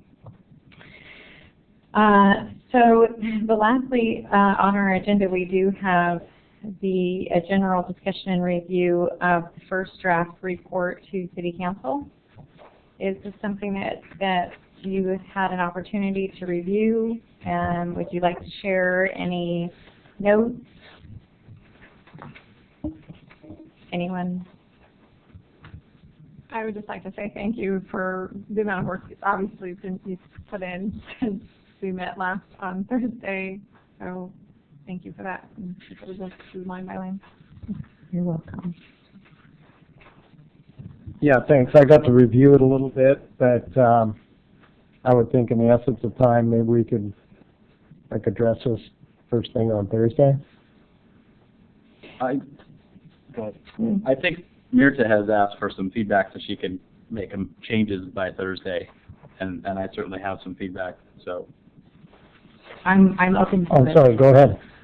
all right, I'll just go through line by line then. On point 3 on the first page, I don't remember discussing alcohol sales.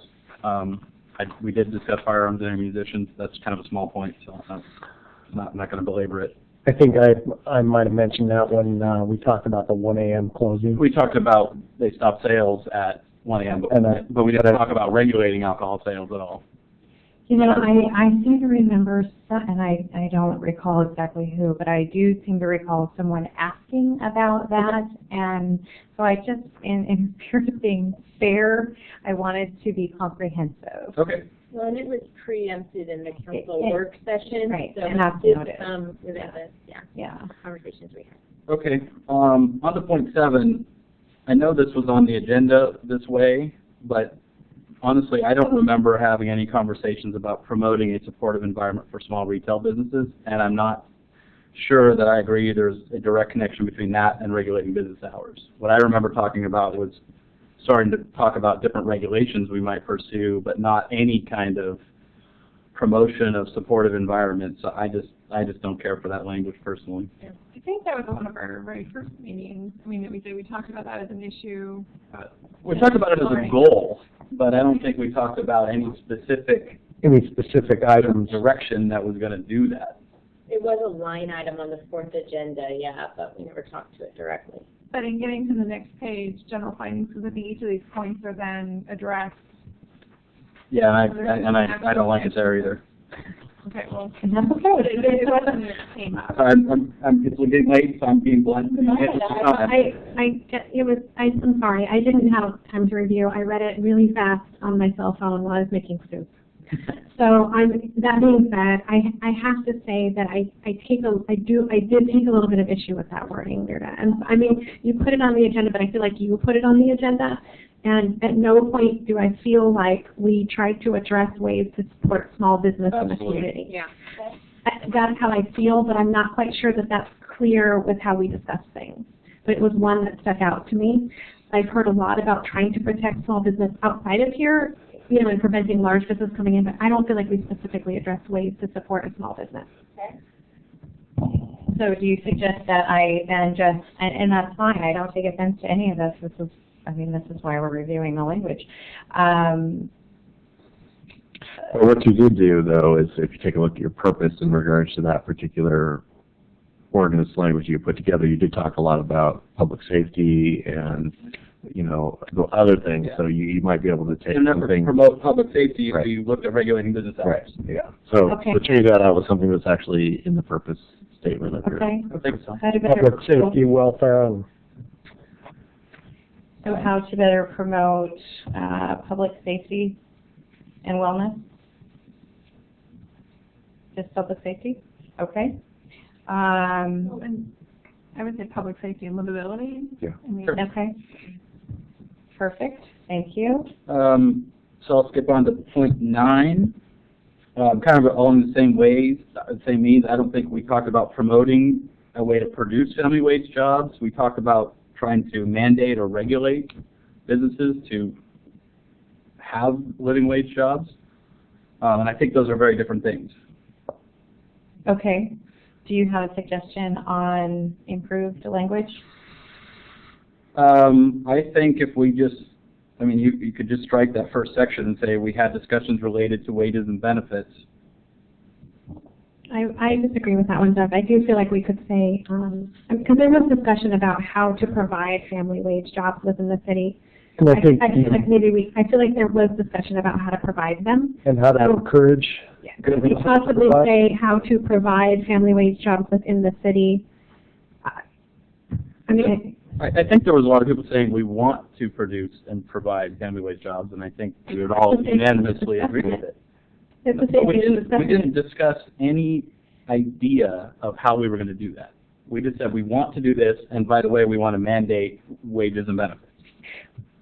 I don't remember. I disagree. So can anyone give me one example of an Yes, idea? we asked Heather to look into different living wage rules in ordinances in other cities that would promote a living wage. That would mandate a living wage. That wouldn't promote producing. I feel like I didn't say mandate, so I mean. Well, that's what a regulation does. The regulation mandates you have to do something. I understand what a regulation does.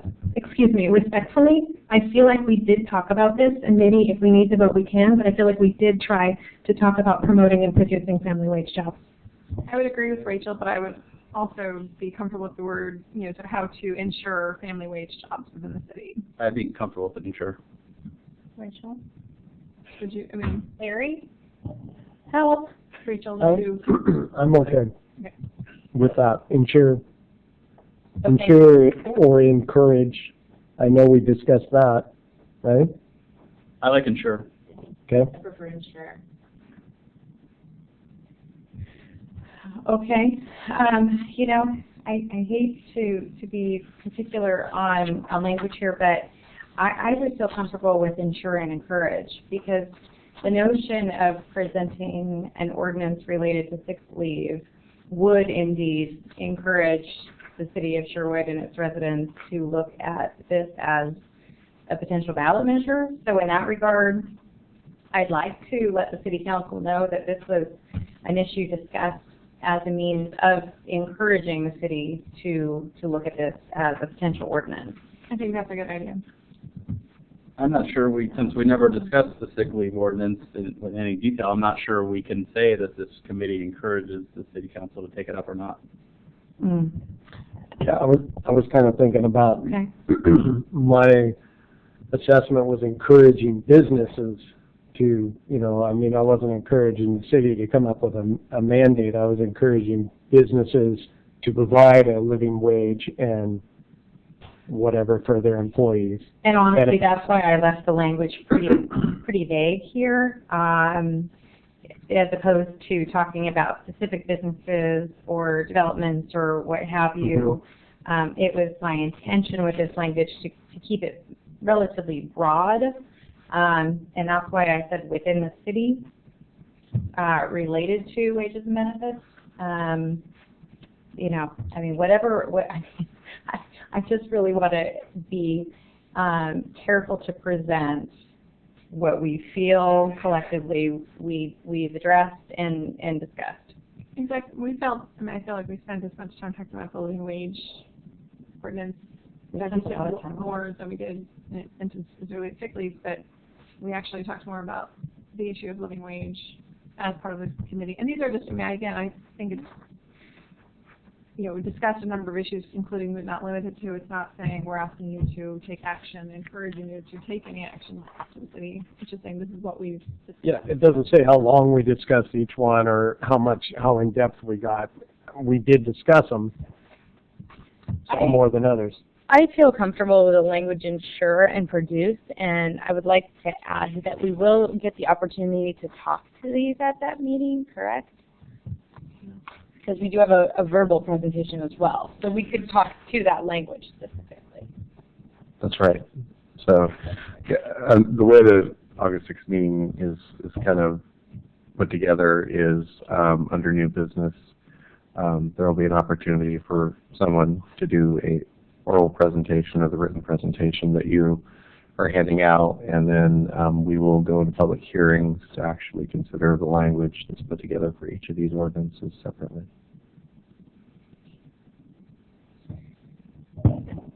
I think this is going to be a surprise to everyone, but if Naomi were here, I feel like she would really encourage us to include family wage, and I think the way it's written with ensure is, we can go with encourage.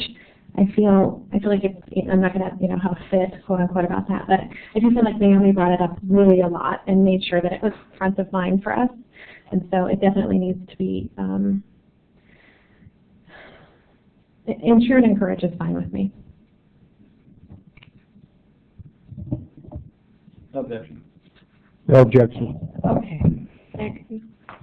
And clearly there's a lot of work left to do on this report.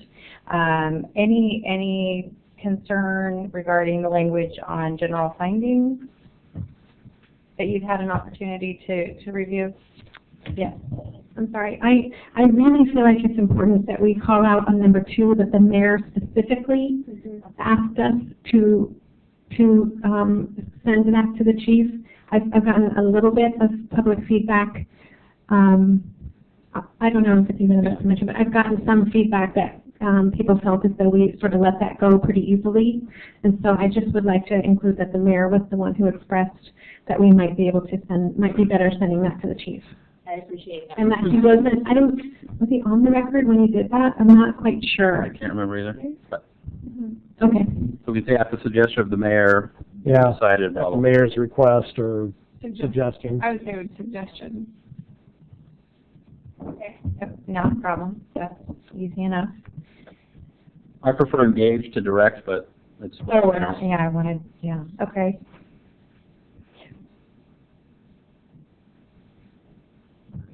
Yes, Yes, please. thank you. That's why. Thank you, Tom. Keep him out of trouble. Yeah.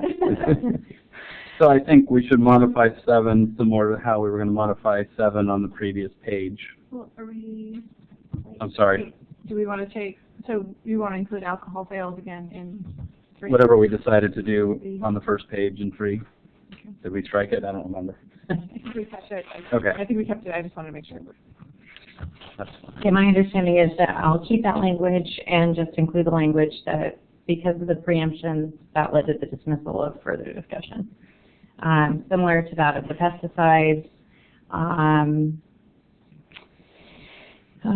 number 7, I can, you know what I'll do, based on the public safety and livability language, Right. I'll take that back and draft something for re-review. Is everybody okay with that? Yes. We don't have to spend a lot of time on it. And then on number 8, I mean, we did spend, a lot of time throwing out a wish list, if you will, of issues that we had hoped to potentially present to council. Because of a number of issues, including public notice requirements and land use regulations, all of those things, we opted and had to dismiss that conversation. And primarily, I want to make sure that I've included everything that was on that wish list, and I am going to need your help to make sure that I captured everything accurately and comprehensively. I just have a question. I like the top part of 8. The bottom part, I feel like maybe is overstepping our mandate a little bit, and we have Beth here. I guess I would just say, rather than putting this in the report, that we trust her to take these concerns to the Planning Commission. I feel like, not that I think that that's a bad idea. I think it's a great idea for this to go to the Planning Commission, but I think it's important for us to present to council a general, all of the general points that were brought before us and that we discussed. My only concern with that is that each of these specific items, although they were brought up by one or more individuals on the committee or maybe from the public, on each of them, we fairly quickly determined that Section 16, we can't go there. So I don't know that there's any consensus among the committee on any of these items, whether we even wanted to go there. And so that's my only point, is that if we're saying we're going to recommend or encourage people to take this up, I don't know that we can accurately say that, because we never really went that far down those discussion points. Well, and my problem with the language was the word encourages. I almost wonder if it would be appropriate to say these were additional items of consideration that were brought to our attention, so that they can still have that comprehensive list, but it doesn't come from the authoritative side of we direct you to look at these.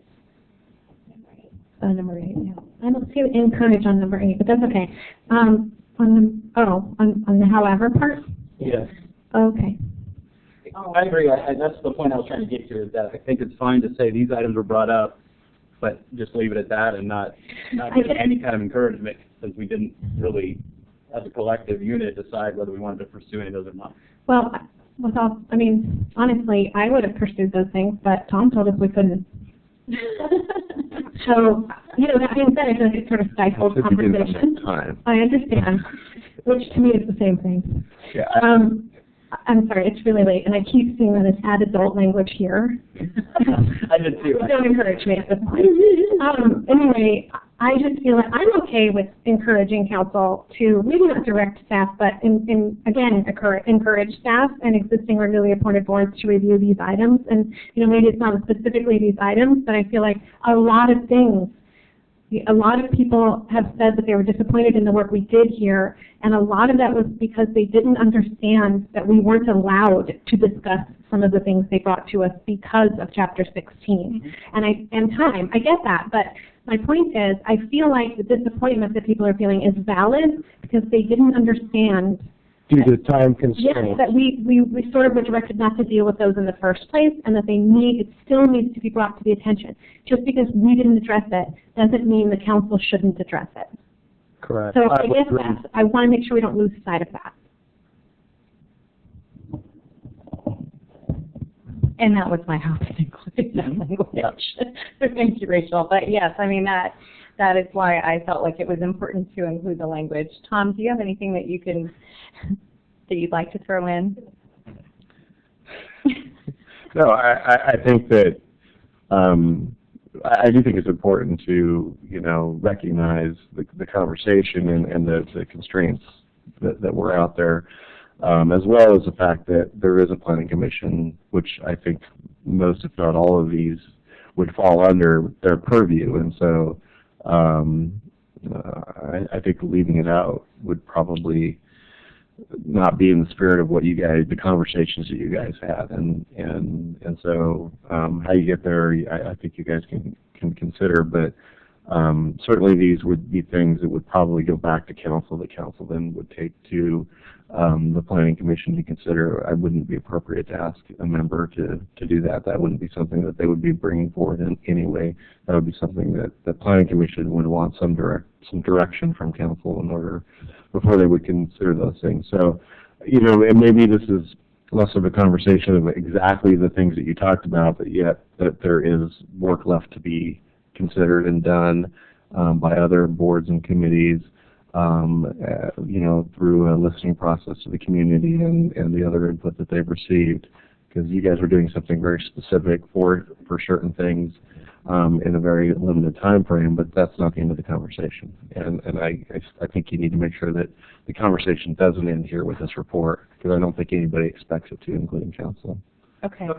So if it's all right with the committee, I'll attempt to revise that language based on this discussion, and hopefully we can all take another look at it and let me know if I've captured the spirit of the discussion. Okay. I'm good with that. Thank you. Mm-hmm. So on point 9, the same language change to promoting and producing to ensuring and encouraging.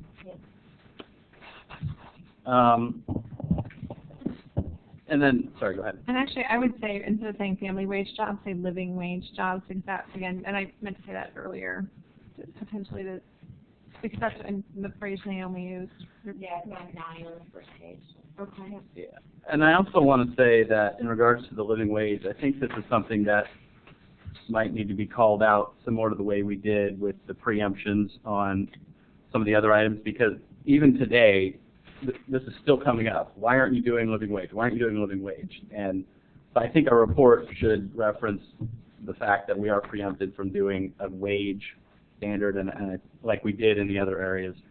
I know it's kind of referenced here, but it's a little less strongly referenced than those items up in 3 and 4, and I guess I'd just like to see that, because that keeps coming up. We were getting roasted today by someone because we didn't do it. Would that be okay to be your number 1?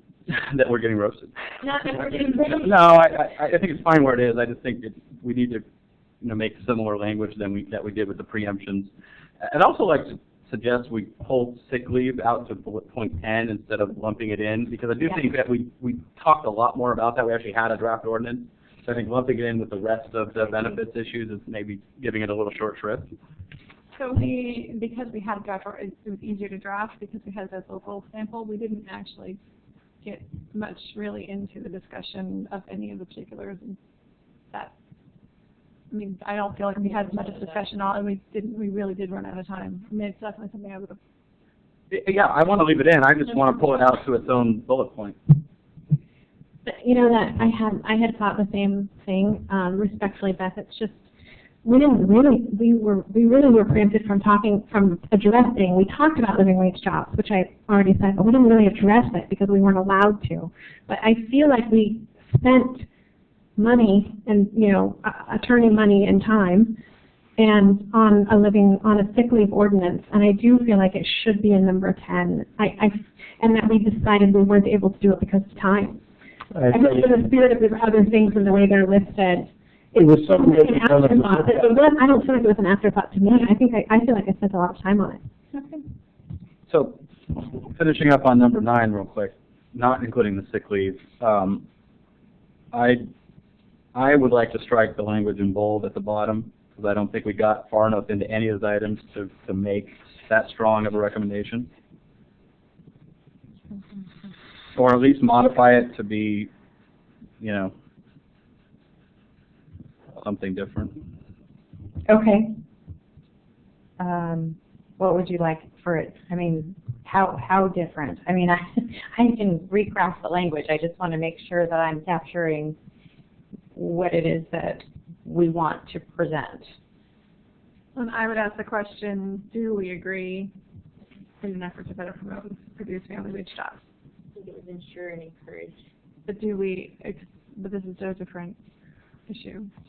Yeah, and I think actually this is where maybe I'm coming around on this now that it's separated from sick leave. I do think that we do want to promote and produce family wage jobs, and I like actually now I'm looking at this a little more, so I'm backtracking, but I do like the fact that we're talking about small business development, promotion, fee structures, which I think is the right approach instead of ordinance. So I guess maybe I'll remove my objection to that language, and I think it's pretty strong the way it is. I would ask that we remove fee structure related to business recruitment. So you don't feel like we should review fee structure, or you don't feel like we should suggest that the council look at fee structure? No. I think if we say small business development promotion, that's. I'm not saying it's fine as is. I'm saying I have no idea what the fee structure is. So I don't feel. I know I did, but I mean, I guess I feel like I don't feel comfortable enough to know what other cities are doing, what we're doing. I don't feel comfortable enough. Are we just asking them to address it? What are we asking them to do? Why is it here? Yeah. It would just, I think it says we came to a consensus that is an important issue within the city.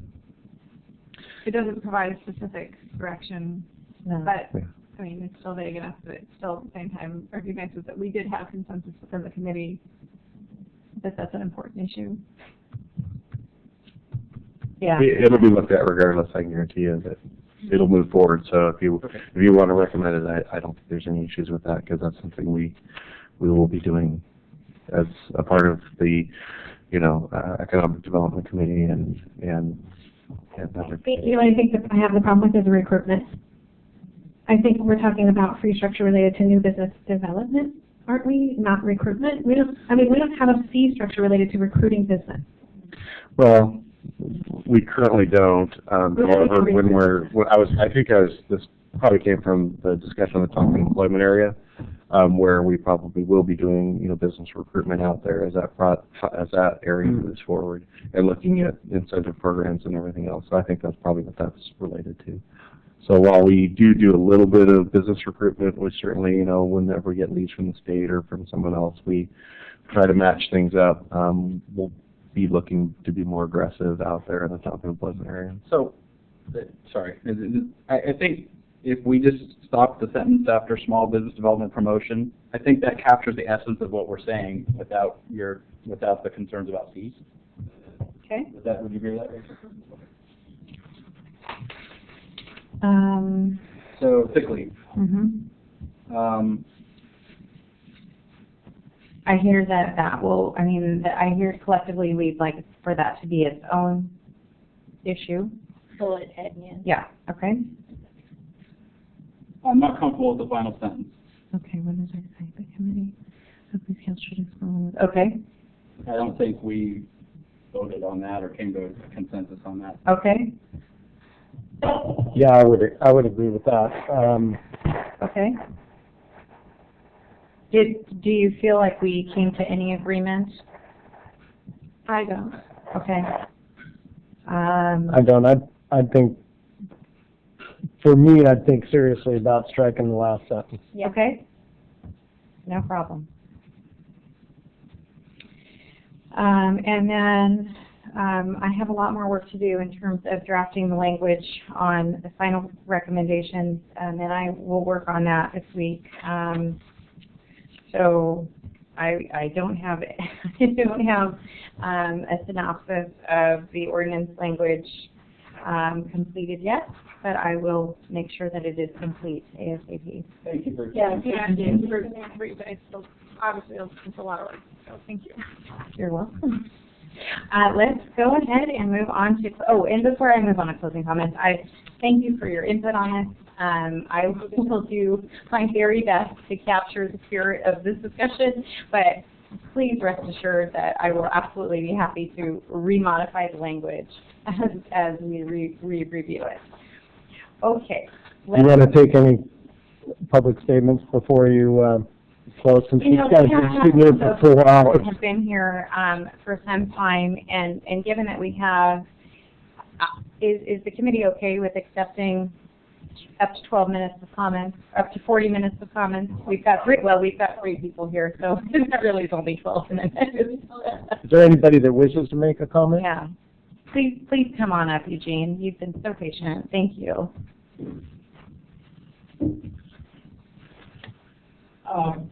One thing that kind of pops up. Eugene, could you please talk into the microphone?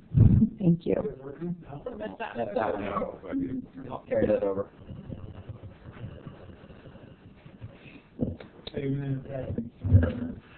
Okay, Eugene Stewart. One of the things that I don't see a lot of is numbers to kind of back up some of the things that are being promoted here. One of the things that would be interesting to know is, out of the number of people we have in Sherwood, how many are actually going to shop at Walmart? We don't know. If that's 15,000 people, or 12,000, why are we kind of pushing this somewhat against just one store? The other thing is, like, Walgreens, I don't think, can afford to stay open 24 hours. But yet, if you have a store coming in that could provide 24-hour pharmacy, what about the parents who find out their kid has a really bad earache, start screaming at 1 o'clock in the morning, and they have to go get a prescription filled? Do you want them racing down the road, thinking about their kid and not paying attention to their driving? So does that really protect the health of the person trying to protect their kid? I don't know. Should we just let the market decide whether Walmart is a good fit or not? And from what the police chief has said, a lot of these concerns haven't been proven out yet. And I've also heard that the policy for overnight camping is the manager's own decision to make. So what is that process? Have we talked to anybody from Walmart or anybody from Walgreens about whether they would keep their store open? A lot of businesses you put them in a tough spot. They're not going to come out and say too much because you're their clients, and they've got clients that are on both sides. They can't offend them. But yet there are things that they should be bringing out that aren't being brought out. And I don't know how you get to that point. And besides that, with Walmart and the other stores going out there, what do they pay property taxes for? Police protection is one of the things they're going to be paying property taxes for. Are they not entitled? Anybody that moves to this town, whether it's business or residents, are entitled to police protection. That's what we pay property taxes for. The city needs to decide a good way to use the funds so that funds are available. And I don't think we heard anything directly that says, at this point we need more police officers, but maybe as we grow, yes, we will. What is the city's plan for providing, at what point do we need to start planning to add police officers? That's never been discussed. Also, I heard is that during the daytime, we've got at least 9 police officers on duty. You got maybe 3 out on patrol, but you have more police officers that are out there that are available. And I can recall several instances where you see them pulling somebody over halfway to Taggart, halfway to Newburgh, writing a ticket for speeding. Is that a good use of our resources? Maybe that's part of the, how does mutual aid work? When I was in the fire department, mutual aid for the other fire districts, when we went to help another town, there was apparatus moving up to man the station. So we need to know more clearly what is the mutual aid. Do we give more mutual aid on the police side than we receive? We don't know. Thank you for your time. Thank you very much. Anyone else?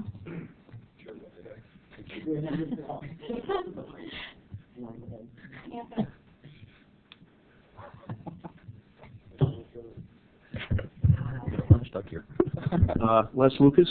Do I need to get my address? No, you don't. Thanks, Les. I wasn't going to say anything on the camping until you decided to try to prohibit camping on public property. I know your attorneys are going to vet this thoroughly, and I think when they do, they're going to run into the City of Portland's experience. They've lost all litigation regarding that. It's almost impossible to prohibit camping on public property. We have other ordinances that allow them to move off the property during the day. But as you're watching the City Hall there, they're camping from midnight to 6 o'clock. So just a heads up. On the hours, you took the wind out of my sails when you crossed out personal services. I have a lot of examples. He called it a slippery slope. It's more like a quagmire. Yeah, I think it's a good thing you're doing it. Still, with regards to retail establishments, you're basically dealing with establishments you're familiar with. There's a whole universe of establishments out there. I don't have any good examples, but this is a closed door to them. You have a variance, temporary variance, but no procedure for a, what do you call it, provisional use permit on a permanent basis. I mean, we have new businesses coming around all the time. There may be a retail establishment that's beneficial and convenient to the citizens, and maybe possibly a provision for a conditional use permit with criteria to show the benefit and usefulness and convenience to the citizens. That's it. Well, thank you very much. Thank you.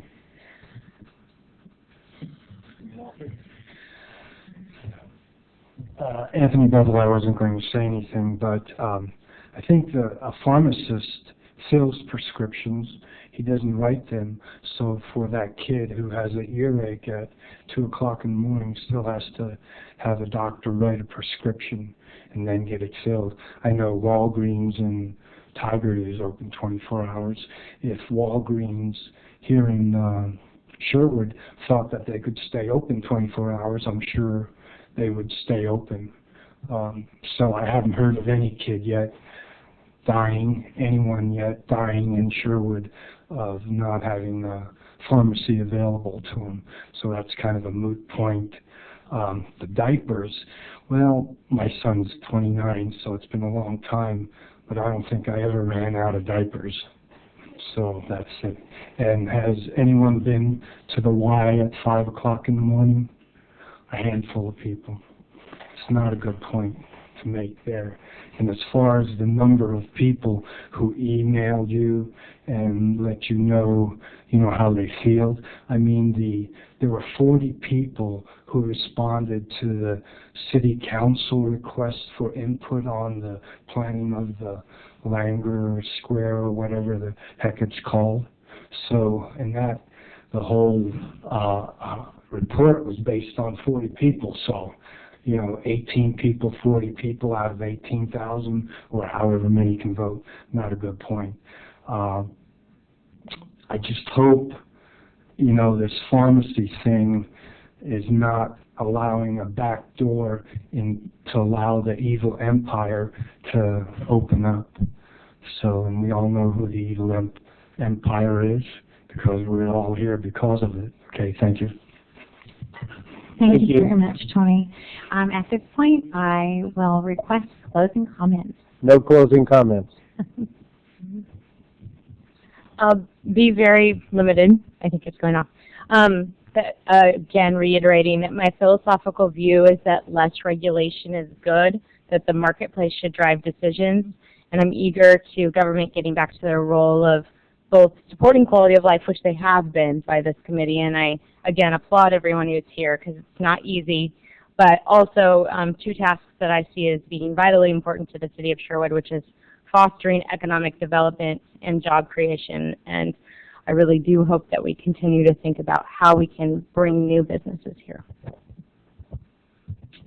I'll also be brief, unlike my normal self. I just want to thank Sylvia for all her time today in forwarding us volumes of emails, and also to thank Mirta for the first draft of this report. I know that was probably not an easy undertaking, and none of the rest of us had to do it, so thank you for your time. I also wanted to thank Sylvia for forwarding all those emails today. It was very helpful. And I also wanted to give a shout out to anyone who's still watching, to all the citizens who did give comment here and, via email through the last several weeks. It's been very, very valuable. So thanks, and also for the other staff, Heather and Tom, thank you. I know you're already pulling long days. So. I have no comments. My turn. I always have something to say, so thanks, everybody. Again, I think that the discussions that we continue to have continue to just encourage me that we are working so well toward progress, and I cannot emphasize enough how little of a surprise it is that Sherwood residents are here with us tonight, that they have taken time out of their days to email us, to become involved in city council meetings, and whatever the catalyst may be for citizen involvement, for me, it just doesn't matter. It's an exciting time for Sherwood. There's clearly a lot of room for opportunity and progress, and I'm just really happy that we are all part of it. Thank you very much. Good night.